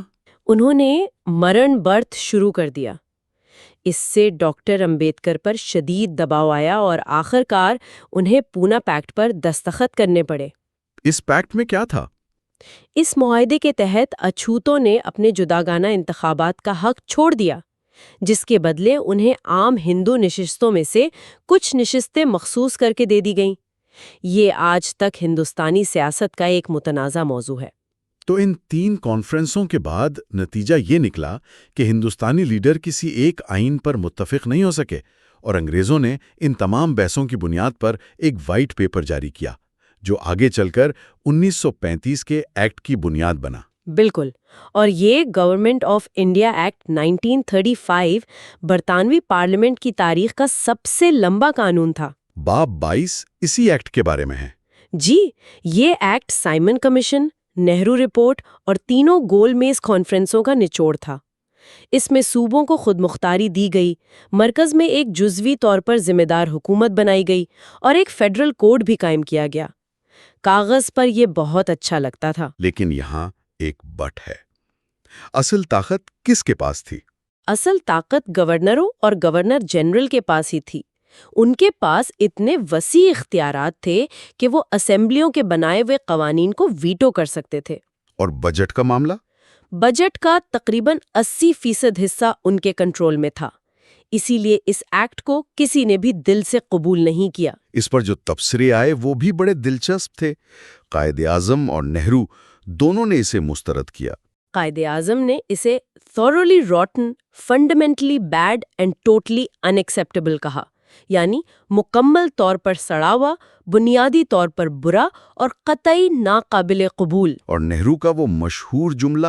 جبکہ پنڈت نہرو کا مشہور تبصرہ تھا کہ یہ ایک ایسی مشین ہے جس میں بریک تو بہت مضبوط ہے لیکن انجن کوئی نہیں، یعنی اختیارات نہیں دیے گئے، صرف روکنے کے طریقے بتائے گئے ہیں۔ لیکن اس ناقابل قبول ایکٹ کے تحت ہی 1937 میں انتخابات ہوئے، اور یہاں سے کہانی ایک نیا اور بہت اہم موڑ لیتی ہے، یعنی باب 23 کانگریسی راج کا دور۔ جی، اور یہ 2 سال 1937 سے 39 تک ہندوستان کی تاریخ کے لیے ایک ٹرننگ پوائنٹ ثابت ہوئے۔ کانگریس نے انتخابات میں شاندار کامیابی حاصل کی اور کئی صوبوں میں حکومت بنائی۔ لیکن کامیابی کے بعد ان کا رویہ بدل گیا۔ بہت بدل گیا۔ سبھاش چندر بوس نے کانگریس ڈکٹیٹرشپ کا نعرہ لگایا اور نہرو نے کہا کہ ہندوستان میں صرف 2 طاقتیں ہیں، کانگریس اور برطانوی حکومت۔ یہ تو باقی تمام جماعتوں، خاص طور پر مسلم لیگ کو براہ راست چیلنج تھا۔ اس پر قائد اعظم کا جواب کیا تھا؟ قائد اعظم نے فوراً جواب دیا، میں کانگریس کے ساتھ کھڑا ہونے سے انکار کرتا ہوں۔ اس ملک میں ایک تیسری پارٹی بھی ہے اور وہ ہے مسلمان۔ یہ صرف ایک سیاسی بیان نہیں تھا، یہ آنے والے وقت کا اشارہ تھا۔ اور اس کی عملی شکل یو پی یعنی متحدہ صوبے میں نظر آئی؟ جی، وہاں کانگریس نے مسلم لیگ کو حکومت میں شامل کرنے کے لیے ایسی شرائط رکھیں جو لیگ کو سیاسی طور پر خودکشی کرنے کے برابر تھیں۔ مثلاً یہ کہ مسلم لیگ اپنی پارلیمانی پارٹی ختم کر دے اور کانگریس میں ضم ہو جائے۔ یہ ایک طرح سے یہ کہنے کے برابر تھا کہ اگر حکومت میں آنا ہے تو اپنی شناخت ختم کر دو۔ قائد اعظم نے یقیناً یہ شرائط مسترد کر دی ہوں گی۔ انہوں نے فوراً مسترد کر دی۔ دلچسپ بات یہ ہے کہ کئی سال بعد کانگریس کے ایک بڑے لیڈر مولانا ابوالکلام آزاد نے اپنی کتاب انڈیا ونز فریڈم میں لکھا کہ یہ کانگریس کی ایک بہت بڑی غلطی تھی۔ اچھا۔ جی، انہوں نے کہا کہ اسی غلطی کا پورا فائدہ جناح نے اٹھایا اور یہی غلطی بالآخر پاکستان کی بنیاد بنی۔ تو حکومت سازی میں ناکامی کے بعد جب کانگریس نے خود حکومت کی تو ان کے اقدامات نے مسلمانوں میں تشویش کی ایک لہر دوڑا دی۔ وہ کون سے بڑے اقدامات تھے؟ 3 بڑے اقدامات تھے جنہوں نے مسلمانوں کو بہت متاثر کیا۔ پہلا، وندے ماترم کو قومی ترانے کا درجہ دینا۔ یہ گیت بنکم چندر چٹرجی کے مسلم دشمن ناول آنند مٹھ سے لیا گیا تھا۔ مسلمانوں کے لیے اسے گانا اپنے عقیدے اور تاریخ کی توہین تھی۔ دوسرا تعلیم کے شعبے میں تھا، وردھا ایڈوکیشن اسکیم۔ جی، جسے گاندھی کے فلسفے پر ڈاکٹر ذاکر حسین نے تیار کیا تھا۔ اس پر مسلمانوں کا اعتراض یہ تھا کہ یہ مسلم طلباء کو ان کے مذہب، ثقافت اور تاریخ سے دور کر کے ایک متحدہ ہندوستانی قوم پرستی یعنی ون نیشن تھیوری کے سانچے میں ڈھالنے کی کوشش ہے۔ اور تیسرا حملہ زبان پر تھا، اردو پر۔ کانگریس نے ہندی کو قومی زبان کے طور پر مسلط کرنے کی کوشش کی۔ سرکاری اعلانات اور ریڈیو پر سے آسان اردو الفاظ ہٹا کر مشکل سنسکرت الفاظ شامل کیے جانے لگے۔ اس کے خلاف بابائے اردو مولوی عبدالحق نے زبردست مہم چلائی۔ تو ان تینوں چیزوں نے مسلمانوں کو یہ احساس دلا دیا کہ متحدہ ہندوستان میں ان کی شناخت محفوظ نہیں رہے گی۔ جی، کہ کانگریسی راج کا مطلب ہندو راج ہے۔ جب کانگریس کی وزارتوں نے 1939 میں دوسری جنگ عظیم کے آغاز پر استعفیٰ دیا تو مسلم لیگ کا رد عمل بڑا غیر معمولی تھا۔ انہوں نے یوم نجات یعنی ڈے آف ڈیلیورنس منایا۔ یہ ایک بہت بڑا سیاسی قدم تھا۔ 22 اکتوبر 1939 کو قائد اعظم نے مسلمانوں سے اپیل کی کہ وہ اس دن کو کانگریسی راج کے خاتمے پر شکرانے کے طور پر منائیں۔ اور اس میں دوسری اقلیتیں بھی شامل ہوئیں؟ جی، صرف مسلمانوں نے نہیں بلکہ پارسیوں اور اچھوتوں نے بھی اس میں حصہ لیا۔ اس دن نے دو باتیں ثابت کر دیں، ایک یہ کہ مسلم لیگ مسلمانوں کی واحد نمائندہ جماعت بن کر ابھر رہی ہے، اور دوسرا یہ کہ کانگریس پورے ہندوستان کی نمائندگی کا دعویٰ نہیں کر سکتی۔ اچھا، تو اب ہم اگلے باب پر آتے ہیں، باب 24، جو قائد اعظم اور مسلم لیگ کی تنظیم نو کے بارے میں۔ کانگریسی راج کے تجربے نے انہیں اپنی حکمت عملی بدلنے پر مجبور کر دیا۔ بالکل، جب قائد اعظم انگلینڈ سے واپس آئے تو مسلم لیگ صرف چند امیر لوگوں کی ایک ڈرائنگ روم پارٹی تھی۔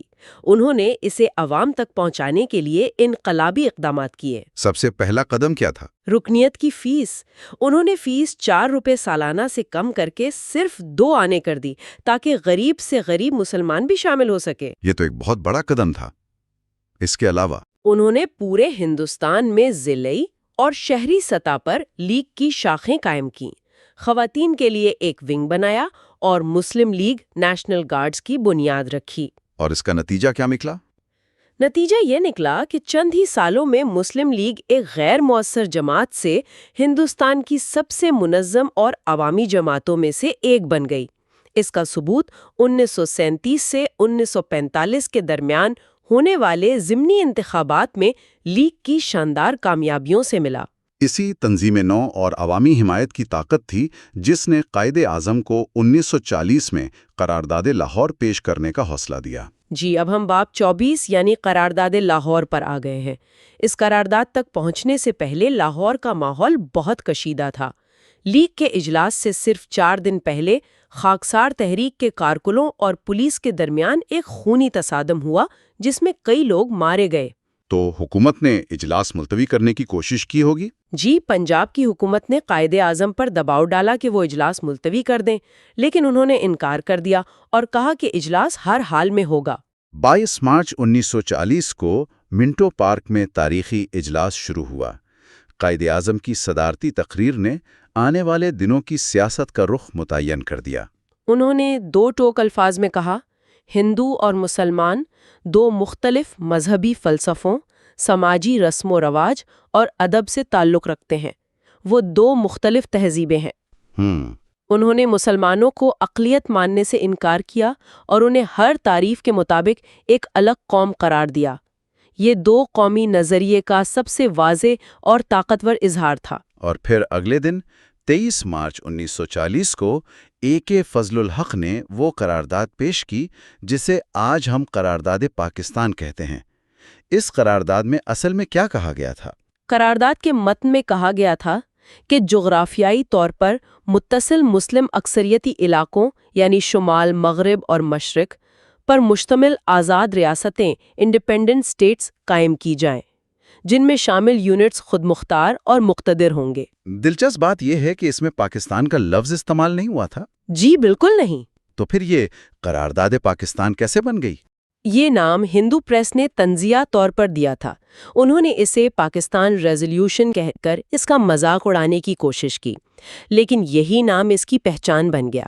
اس قرارداد نے مسلمانوں کو ایک واضح منزل دے دی اور صرف 7 سال کے اندر وہ اس منزل کو حاصل کرنے میں کامیاب ہو گئے۔ اچھا، تو قرارداد لاہور کے بعد اب ہم باب 26 پر آتے ہیں۔ برطانوی حکومت دوسری جنگ عظیم میں بری طرح پھنس چکی تھی۔ جاپان مشرق میں تیزی سے آگے بڑھ رہا تھا۔ جی، اور اس دباؤ میں انہوں نے ہندوستان کا سیاسی بحران حل کرنے کے لیے ایک اور کوشش کی، کرپس مشن۔ یہ 1942 کی بات ہے۔ جی 1942 میں سر اسٹافورڈ کرپس ہندوستان آئے۔ انہوں نے جو تجاویز پیش کیں ان میں سب سے اہم بات یہ تھی کہ جنگ کے بعد ہندوستان کو مکمل آزادی دی جائے گی اور صوبوں کو یہ اختیار ہوگا کہ وہ چاہیں تو انڈین یونین سے علیحدہ ہو کر اپنی الگ یونین بنا سکتے ہیں۔ یہ تو ایک طرح سے پاکستان کے مطالبے کو تسلیم کرنے کے مترادف تھا، تو مسلم لیگ نے اسے قبول کیوں نہیں کیا؟ مسلم لیگ نے اسے مسترد کر دیا کیونکہ اس میں پاکستان کا واضح ذکر نہیں تھا اور صوبوں کی علیحدگی کا طریقہ کار بھی بہت مبہم اور پیچیدہ تھا۔ تاہم قائد اعظم نے اسے پاکستان کی ویلڈ ریکگنیشن یعنی پوشیدہ پہچان قرار دیا۔ یعنی پہلی بار تقسیم کے اصول کو تسلیم کیا گیا تھا۔ جی بالکل۔ اور کانگریس نے اسے کیوں مسترد کیا؟ کانگریس نے اسے اس لیے مسترد کیا کہ انہیں صوبوں کو علیحدگی کا حق دینا ہی ہندوستان کی وحدت پر حملہ محسوس ہوا۔ گاندھی نے اسے ایک ڈوبتے ہوئے بینک کا پوسٹ ڈیٹڈ چیک کہا، یعنی ایک ایسا وعدہ جس کی کوئی گارنٹی نہیں ہے۔ تو کرپس مشن بھی ناکام ہو گیا؟ ناکام ہو گیا، لیکن اس نے تقسیم کی لکیر کو مزید گہرا کر دیا۔ یہاں سے ہم آخری مرحلے میں داخل ہوتے ہیں، یعنی باب 27 برطانوی راج کے آخری سال 1944 میں سی آر فارمولا اور جنا گاندھی مذاکرات ہوئے۔ راج گوپالاچاریہ نے گاندھی کی منظوری سے ایک فارمولا پیش کیا کہ مسلم اکثریتی اضلاع میں استصواب رائے یعنی پلیبسائٹ کرایا جائے، لیکن اس میں صرف مسلمان نہیں بلکہ تمام باشندے ووٹ دیں گے۔ یہ تو مسلم لیگ کے لیے قابل قبول نہیں ہو سکتا تھا۔ بالکل نہیں۔ قائد اعظم نے اسے فوراً مسترد کر دیا اور اسے ایک کٹا پھٹا، مسخ شدہ اور کیڑا کھایا ہوا پاکستان قرار دیا۔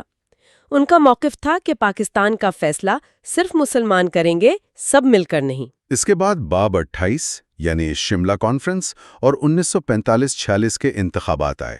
یہ انتخابات فیصلہ کن ثابت ہوئے۔ جی، شملہ کانفرنس اس بات پر ناکام ہوئی کہ وائسرائے کی کونسل میں مسلم نشستوں پر نمائندے کون نامزد کرے گا۔ وہی پرانا مسئلہ۔ جی، کانگریس کا اصرار تھا کہ وہ بھی ایک مسلمان نمائندہ نامزد کرے گی، جبکہ قائد اعظم کا موقف تھا کہ چونکہ مسلم لیگ ہی مسلمانوں کی واحد نمائندہ جماعت ہے، اس لیے تمام مسلم نمائندے وہی نامزد کریں گی۔ کانگریس ناکام ہوئی اور لیگ نے کہا کہ اب فیصلہ انتخابات میں ہوگا۔ بالکل، اور ان انتخابات کے نتائج نے سب کو حیران کر دیا۔ کیا نتائج تھے؟ مسلم لیگ نے تاریخ کی سب سے بڑی کامیابی حاصل کی۔ مرکزی اسمبلی کی تمام 30 مسلم نشستیں اور صوبائی اسمبلیوں کی 492 میں سے 428 مسلم نشستیں جیت لیں۔ اس نے مسلم لیگ کے اس دعوے پر مہر لگا دی کہ وہ ہندوستان کے مسلمانوں کی واحد نمائندہ جماعت ہے۔ اب کوئی اس حقیقت سے انکار نہیں کر سکتا تھا۔ جی نہیں۔ اس واضح مینڈیٹ کے بعد برطانوی حکومت نے آخری اور سب سے سنجیدہ کوشش کی، یعنی باب 29 کیبنٹ مشن پلان 1946۔ یہ پلان بہت پیچیدہ تھا۔ اسے آسان الفاظ میں کیسے سمجھا جا سکتا ہے؟ اسے ایک 3 منزلہ عمارت کی طرح سمجھیں۔ سب سے اوپر ایک بہت کمزور مرکزی حکومت جس کے پاس صرف دفاع، خارجہ امور اور مواصلات ہوں۔ ٹھیک ہے۔ درمیان کی منزل پر صوبوں کے 3 گروپ: گروپ اے ہندو اکثریت والے صوبے، گروپ بی شمال مغربی مسلم اکثریت والے صوبے اور گروپ سی شمال مشرقی مسلم اکثریت والے صوبے۔ اور سب سے نچلی منزل پر؟ سب سے نچلی منزل پر صوبے جن کے پاس باقی تمام اختیارات ہیں۔ یہ تو متحدہ ہندوستان کے اندر ہی ایک طرح کا پاکستان بنانے کی کوشش تھی۔ بالکل، اسی لیے مسلم لیگ نے پہلے اسے قبول کر لیا کیونکہ انہیں ان گروپس میں پاکستان کی بنیاد نظر آئی۔ کانگریس بھی پہلے خوش تھی کہ پاکستان کا براہ راست مطالبہ مسترد ہو گیا ہے۔ لیکن پھر کیا ہوا؟ لیکن پھر کانگریس نے گروپنگ کے اسکیم پر اعتراضات شروع کر دیے۔ اور پھر جواہر لال نہرو کا وہ مشہور بیان آیا جس نے سارا کھیل ہی بدل دیا۔ جی، 10 جولائی 1946 کو نہرو نے ایک پریس کانفرنس میں کہا کہ کانگریس آئین ساز اسمبلی میں شامل تو ہو رہی ہے، لیکن وہ وہاں جا کر اس پلان کو اپنی مرضی کے مطابق تبدیل کرنے میں آزاد ہوگی۔ یہ بیان مسلم لیگ کے لیے ایک دھماکہ تھا۔ بالکل، انہیں لگا کہ کانگریس نے دھوکہ دیا ہے اور وہ اسمبلی میں اپنی اکثریت کے بل پر ان گروپس کو ختم کر دے گی۔ اور اس کا نتیجہ کیا نکلا؟ اس ایک بیان کے بعد مسلم لیگ نے 27 جولائی کو کابینہ مشن پلان سے اپنی حمایت واپس لے لی اور پاکستان کے حصول کے لیے براہ راست اقدام یعنی ڈائریکٹ ایکشن کا اعلان کر دیا۔ یہاں سے مفاہمت کے تمام دروازے بند ہو گئے۔ جی، اور ہندوستان تقسیم کی طرف اپنے آخری اور سب سے خونی سفر پر روانہ ہو گیا۔ دی انٹرم گورنمنٹ، یہاں سے کہانی میں اصل تماؤ شروع ہوتا ہے۔ کابینہ مشن پلان جو متحدہ ہندوستان کے لیے ایک آخری کوشش سمجھا جا رہا تھا، وہ تو ناکام ہو چکا تھا، تو اب آگے کیا ہونا تھا؟ دیکھیں، یہ ایک مکمل ڈیڈ لاک کی صورتحال تھی۔ مسلم لیگ نے پلان کو قبول تو کیا تھا، لیکن اس شرط پر کہ پاکستان کا مطالبہ قائم رہے گا۔ دوسری طرف کانگریس نے پلان کی اپنی ہی تشریحات شروع کر دیں، اچھا، جس سے سارا معاملہ اور بھی الجھ گیا۔ اور اس دوران وائسرائے ویول، جو پہلے مسلم لیگ کو یقین دہانیاں کرا رہے تھے، وہ بھی اب کانگریس کو خوش کرنے کی کوشش میں تھے۔ اور عبوری حکومت کی تشکیل کا معاملہ تو شاید سب سے بڑا مسئلہ بن گیا تھا، ہے نا؟ جی، نمائندگی پر تو کوئی اتفاق ہی نہیں ہو رہا تھا۔ وائسرائے نے کئی فارمولے پیش کیے، جیسے 653 کا فارمولا، یعنی 6 کانگریس، 5 مسلم لیگ اور 3 دیگر اقلیتوں کے نمائندے۔ لیکن کانگریس اس پر راضی نہیں تھی۔ بالکل نہیں، وہ کسی بھی ایسی اسکیم کے لیے تیار نہیں تھے جس پہ انہیں مسلم لیگ کے برابر دکھایا جائے۔ ان کا مقصد بالکل واضح تھا، نئی حکومت میں فیصلہ کن اکثریت حاصل کرنا۔ اچھا، اس میں ایک بہت دلچسپ بات یہ ہے کہ جب مسلم لیگ نے پلان قبول کر لیا تھا اور کانگریس نے مسترد کیا، تو اصولاً تو مسلم لیگ کو حکومت بنانے کی دعوت ملنی چاہیے تھی۔ ایسا کیوں نہیں ہوا پھر؟ یہی تو کہانی کا ایک بہت اہم موڑ ہے۔ وائسرائے نے اپنی اخلاقی اور قانونی ذمہ داری پوری نہیں کی۔ انہوں نے مسلم لیگ کو دعوت دینے کے بجائے ٹال مٹول سے کام لیا اور آخرکار کانگریس کو ہی حکومت بنانے کی دعوت دے دی۔ اور اسی فیصلے کے رد عمل میں پھر مسلم لیگ نے 16 اگست کو یوم راست اقدام کا اعلان کیا۔ جی، ڈائریکٹ ایکشن ڈے۔ اور یہ کتنی بڑی بات ہے کہ کانگریس کا حامی اخبار بلٹس بھی قائد اعظم کی تعریف کرنے پر مجبور ہو گیا۔ کتاب میں اس کا حوالہ ہے کہ اخبار نے لکھا کہ جناح کے بدترین دشمن بھی ان کی قیادت کو ماننے پر مجبور ہیں۔ جی، اس ایک فیصلے سے انہوں نے برطانوی حکومت اور کانگریس دونوں کو بیک فٹ پر دھکیل دیا تھا۔ تو کیا اس ڈائریکٹ ایکشن ڈے کا واقعی اتنا گہرا اثر ہوا تھا؟ بہت شدید اثر ہوا۔ ملک بھر میں، خاص طور پر کلکتہ میں، بہت خوفناک فسادات پھوٹ پڑے، اور اسی سیاسی بے چینی نے وائسرائے کو یہ احساس دلا دیا کہ مسلم لیگ کو حکومت سے باہر رکھ کر ملک نہیں چلایا جا سکتا۔ اچھا، آخرکار انہیں مسلم لیگ کو بھی عبوری حکومت میں شامل ہونے کی دعوت دینی پڑی، اور 26 اکتوبر 1946 کو لیگ نے حکومت میں شمولیت اختیار کر لی۔ اور یہیں پر کانگریس نے وہ مشہور چال چلی جو بعد میں ان کے اپنے ہی گلے پڑ گئی۔ وزارتوں کی تقسیم کے وقت انہوں نے سوچا کہ مسلم لیگ کو فنانس کی وزارت دے دی جائے۔ جی، یہ رفیع احمد قدوائی کا خیال تھا، جو کانگریس کے ایک رکن تھے۔ انہوں نے سوچا کہ یہ ایک بہت ہی ٹیکنیکل وزارت ہے، مسلم لیگ کے پاس تو کوئی ماہر ہے ہی نہیں، تو وہ اسے چلا نہیں پائیں گے، اور ان کی نااہلی سب کے سامنے آ جائے گی۔ بالکل۔ تو ایک منٹ، آپ یہ کہہ رہے ہیں کہ جو وزارت کانگریس نے مسلم لیگ کو ایک جال کے طور پر دی تھی، وہی پاکستان بننے کی ایک بہت بڑی وجہ بن گئی؟ یہ تو کمال کی ستم ظریفی ہے۔ جی، یہ ایک ایسی چال تھی جو خود کانگریس پر ہی الٹی پڑ گئی۔ لیاقت علی خان نے بطور وزیر خزانہ جو بجٹ پیش کیا، اسے تاریخ میں پور مینز بجٹ بھی کہا جاتا ہے۔ اچھا، اس میں نمک پر ٹیکس ختم کیا گیا اور بڑے صنعت کاروں اور تاجروں کے منافع پر 25% ٹیکس لگا دیا گیا۔ اس بجٹ نے کانگریس کے جو فائنانسرز تھے، یعنی بڑے ہندو سرمایہ دار، ان کی کمر توڑ دی۔ اور کتاب کے مطابق تو سردار پٹیل، جو تقسیم کے سب سے بڑے مخالف تھے، وہ اس بجٹ سے اتنا تنگ آئے کہ خود تقسیم کے سب سے بڑے حامی بن گئے۔ جی، انہوں نے یہاں تک کہا کہ وہ لیاقت علی خان کی منظوری کے بغیر ایک چپڑاسی بھی بھرتی نہیں کر سکتے۔ تو جو وزارت مسلم لیگ کو کمزور کرنے کے لیے دی گئی تھی، اسی نے تقسیم کی راہ ہموار کر دی۔ بالکل۔ اب جب کانگریس کی سب سے بڑی آواز بھی تقسیم کے حق میں ہو گئی، تو انگریز حکومت کے پاس کوئی اور راستہ نہیں بچا تھا، اور اسی دباؤ کے ماحول میں ہندوستان کے آخری وائسرائے لارڈ ماؤنٹ بیٹن ایک آخری مشن پر یہاں پہنچے۔ Chapter 31 June 3rd Plan Mountbatten 22 مارچ 1947 کو ہندوستان آئے۔ ان کا مشن تو متحدہ ہندوستان کو اقتدار منتقل کرنا تھا، لیکن کتاب بتاتی ہے کہ قائد اعظم کے آہنی ارادے کے سامنے یہ ممکن نہیں رہا۔ کتاب یہاں ایک بہت بڑے راز سے پردہ اٹھاتی ہے۔ ماؤنٹ بیٹن، نہرو اور سول سرونٹ وی پی مینن کے درمیان ایک خفیہ اتحاد تھا۔ ماؤنٹ بیٹن نے پہلے ایک منصوبہ بنایا جسے ڈکی برڈ پلان کہتے ہیں۔ لیکن جب انہوں نے وہ منصوبہ شملہ میں نہرو کو دکھایا تو نہرو غصے سے پھٹ پڑے۔ انہوں نے اسے مسترد کر دیا، کیوں؟ اس پلان میں ایسی کیا بات تھی؟ اس پلان کے تحت اختیارات صوبوں کو منتقل ہونے تھے، مطلب صوبے اپنی مرضی سے ہندوستان یا پاکستان میں شامل ہو سکتے تھے یا پھر آزاد بھی رہ سکتے تھے۔ نہرو کو ڈر تھا کہ اس سے ہندوستان بلکان کی طرح ٹکڑے ٹکڑے ہو جائے گا، کئی پاکستان بن جائیں گے۔ اوہ اچھا، تو اب کہانی میں اصل موڑ آتا ہے۔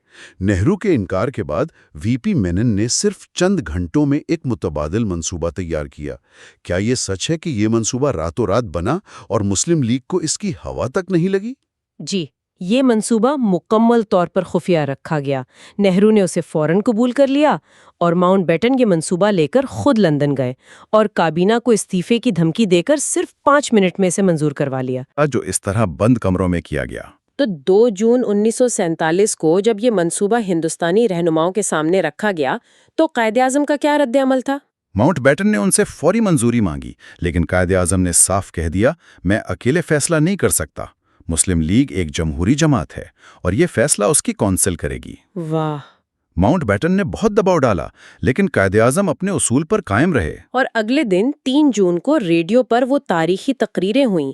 نہرو نے اپنی تقریر میں متحدہ ہندوستان کے خواب کی بات کی، لیکن قائد اعظم نے انہوں نے اپنی تقریر کا اختتام پاکستان زندہ باد کے نعرے سے کیا۔ ہاں، اور کتاب میں ذکر ہے کہ سردار پٹیل نے بعد میں ماؤنٹ بیٹن سے اس کی باقاعدہ شکایت بھی کی تھی۔ جی، اس منصوبے کے تحت بنگال اور پنجاب کی تقسیم، سندھ اسمبلی کا فیصلہ اور صوبہ سرحد اور سلہٹ میں ریفرنڈم ہونا تھا۔ جب یہ منصوبہ مسلم لیگ کونسل میں پیش ہوا تو وہاں شدید مخالفت بھی ہوئی۔ کچھ اراکین نے اسے کٹا پھٹا اور کیڑے کھایا ہوا پاکستان کہہ کر مسترد کرنے کا مطالبہ کیا۔ لیکن پھر قائد اعظم نے ایک تقریر کی جس نے سب کچھ بدل دیا۔ جی، انہوں نے اقلیتی صوبوں کے مسلمانوں کی قربانیوں کو سراہا اور کہا کہ جو کچھ بھی حاصل ہوا ہے وہ بھی ایک بہت بڑی کامیابی ہے۔ کتاب کے مطابق انہوں نے جذباتی آواز میں کہا، میں آپ کے فیلڈ مارشل کی حیثیت سے پاکستان کی جنگ لڑ رہا تھا، جنگ جیت لی گئی ہے، میرا کام ختم ہوا۔ اور اس پر پورے ہال نے نہیں نہیں کے نعرے لگائے۔ جی، اور اس طرح اس منصوبے کو قبول کر لیا گیا۔ یہ ایک طویل جدوجہد کے ایک باب کا خاتمہ تھا، لیکن ایک نیا اور شاید اس سے بھی زیادہ مشکل باب شروع ہونے والا تھا۔ بالکل، اور وہ مشکل باب تھا سرحدوں کا تعین۔ چیپٹر 32 دی ریڈ کلف ایوارڈ۔ تقسیم تو منظور ہو گئی، لیکن یہ لکیریں کون کھینچے گا؟ اس کے لیے باؤنڈری کمیشن بنایا گیا جس کا سربراہ سر سائرل ریڈ کلف کو بنایا گیا، جو پہلے کبھی ہندوستان آئے بھی نہیں تھے۔ جی، کمیشن کا کام تو ویسے سادہ تھا، مسلم اور غیر مسلم اکثریتی علاقوں کی بنیاد پر پنجاب اور بنگال کو تقسیم کرنا، لیکن اس میں دیگر عوامل یعنی ادر فیکٹرز کی ایک شق شامل کر دی گئی جو بہت مبہم تھی۔ اور اسی شیک کو بعد میں مسلمانوں کے خلاف استعمال کیا گیا۔ بالکل، اور اسی نے ناانصافی کے دروازے کھول دیے۔ اور کتاب کے مطابق تو ناانصافی ہوئی بھی، جیسے کلکتہ جو مشرقی بنگال کی معیشت کے لیے شہرک کی حیثیت رکھتا تھا، اسے غیر مسلم اکثریت کی بنیاد پر ہندوستان کو دے دیا گیا۔ لیکن پھر اسی اصول کو توڑتے ہوئے مسلم اکثریتی ضلع مرشد آباد بھی ہندوستان کے حوالے کر دیا گیا۔ اور پنجاب میں تو اس سے بھی بڑی ناانصافی ہوئی۔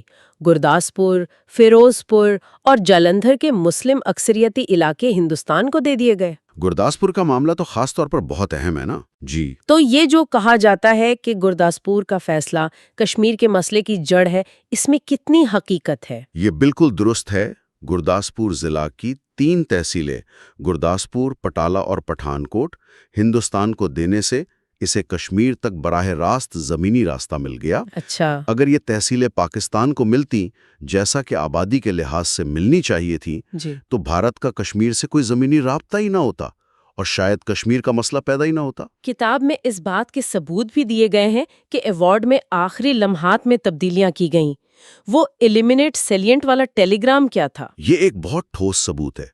8 اگست کو ایک نقشہ پنجاب کے گورنر کو بھیجا گیا جس میں فیروزپور اور زرہ کی تحصیلیں پاکستان کا حصہ تھیں، لیکن چند دن بعد وائسرائے ہاؤس سے ایک خفیہ ٹیلی گرام بھیجا گیا جس پر لکھا تھا ایلیمینیٹ سیلینٹ، یعنی اضافی حصہ ختم کرو۔ اور اس ایک حکم پر یہ علاقے ہندوستان کو دے دیے گئے۔ جی کیا اس کا کوئی گواہ بھی ہے؟ جی، کئی دہائیوں بعد بانبھی کمیشن کے سیکرٹری کرسٹوفر بیومونٹ نے خود یہ انکشاف کیا کہ ریڈ کلف پر ماؤنٹ بیٹن نے دباؤ ڈالا تھا کہ وہ ایوارڈ میں ہندوستان کے حق میں تبدیلیاں کرے، اوہو، اور شاید اسی لیے ریڈ کلف نے ہندوستان چھوڑنے سے پہلے اپنے تمام نوٹس اور ڈرافٹس جلا دیے تھے تاکہ کوئی ثبوت باقی نہ رہے۔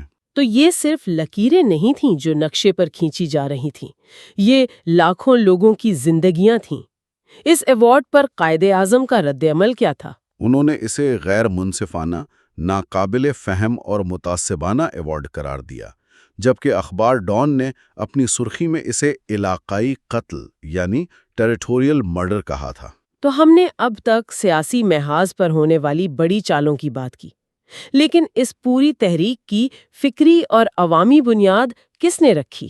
وہ کون سے رہنما اور ادارے تھے جو اس نظریے کو عوام تک پہنچا رہے تھے؟ کتاب کا اگلا حصہ اسی پر ہے، چیپٹر مسلم لیڈرز۔ اس میں سب سے پہلے سر سید کے جانشینوں نواب محسن الملک اور نواب وقار الملک کا ذکر ہے، جنہوں نے علی گڑھ تحریک کو زندہ رکھا اور 1906 میں مسلم لیگ کے قیام میں کلیدی کردار ادا کیا۔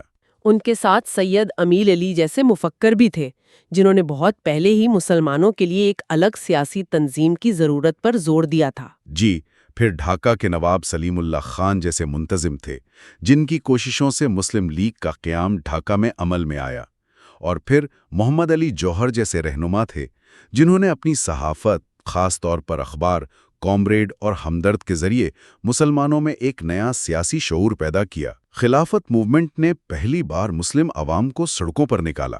اور پاکستان کا نام؟ یہ نام 1933 میں چودھری رحمت علی نے تجویز کیا۔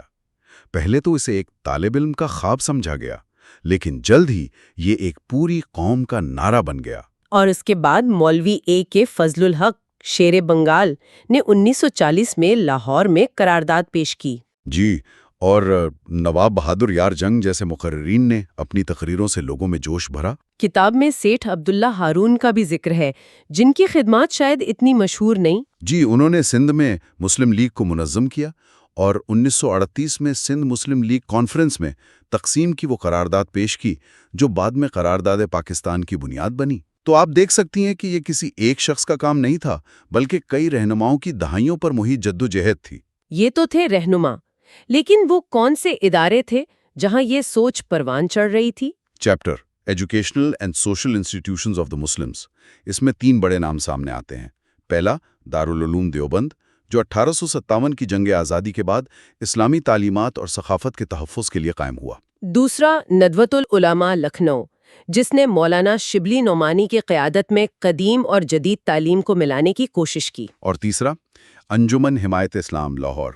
اس کا کردار کیا تھا؟ اس کا کردار پنجاب میں بہت اہم تھا۔ اس نے عیسائی اور آریہ سماج مشنریوں کے تعلیمی اور تبلیغی کام کا مقابلہ کرنے کے لیے اسلامی اسکول اور کالج قائم کیے۔ اچھا۔ ان میں سب سے اہم اسلامیہ کالج لاہور تھا، جس کے طلباء تحریک پاکستان کا ہر اول دستہ تھے۔ وہ قائد اعظم کے جلسوں کی حفاظت بھی کرتے تھے اور مسلم لیگ کا پیغام بھی پھیلاتے تھے۔ جی، تو یہ ادارے ایک طرح سے وہ نرسریاں تھیں جہاں سے تحریک کے کارکنوں اور رہنما نکلے۔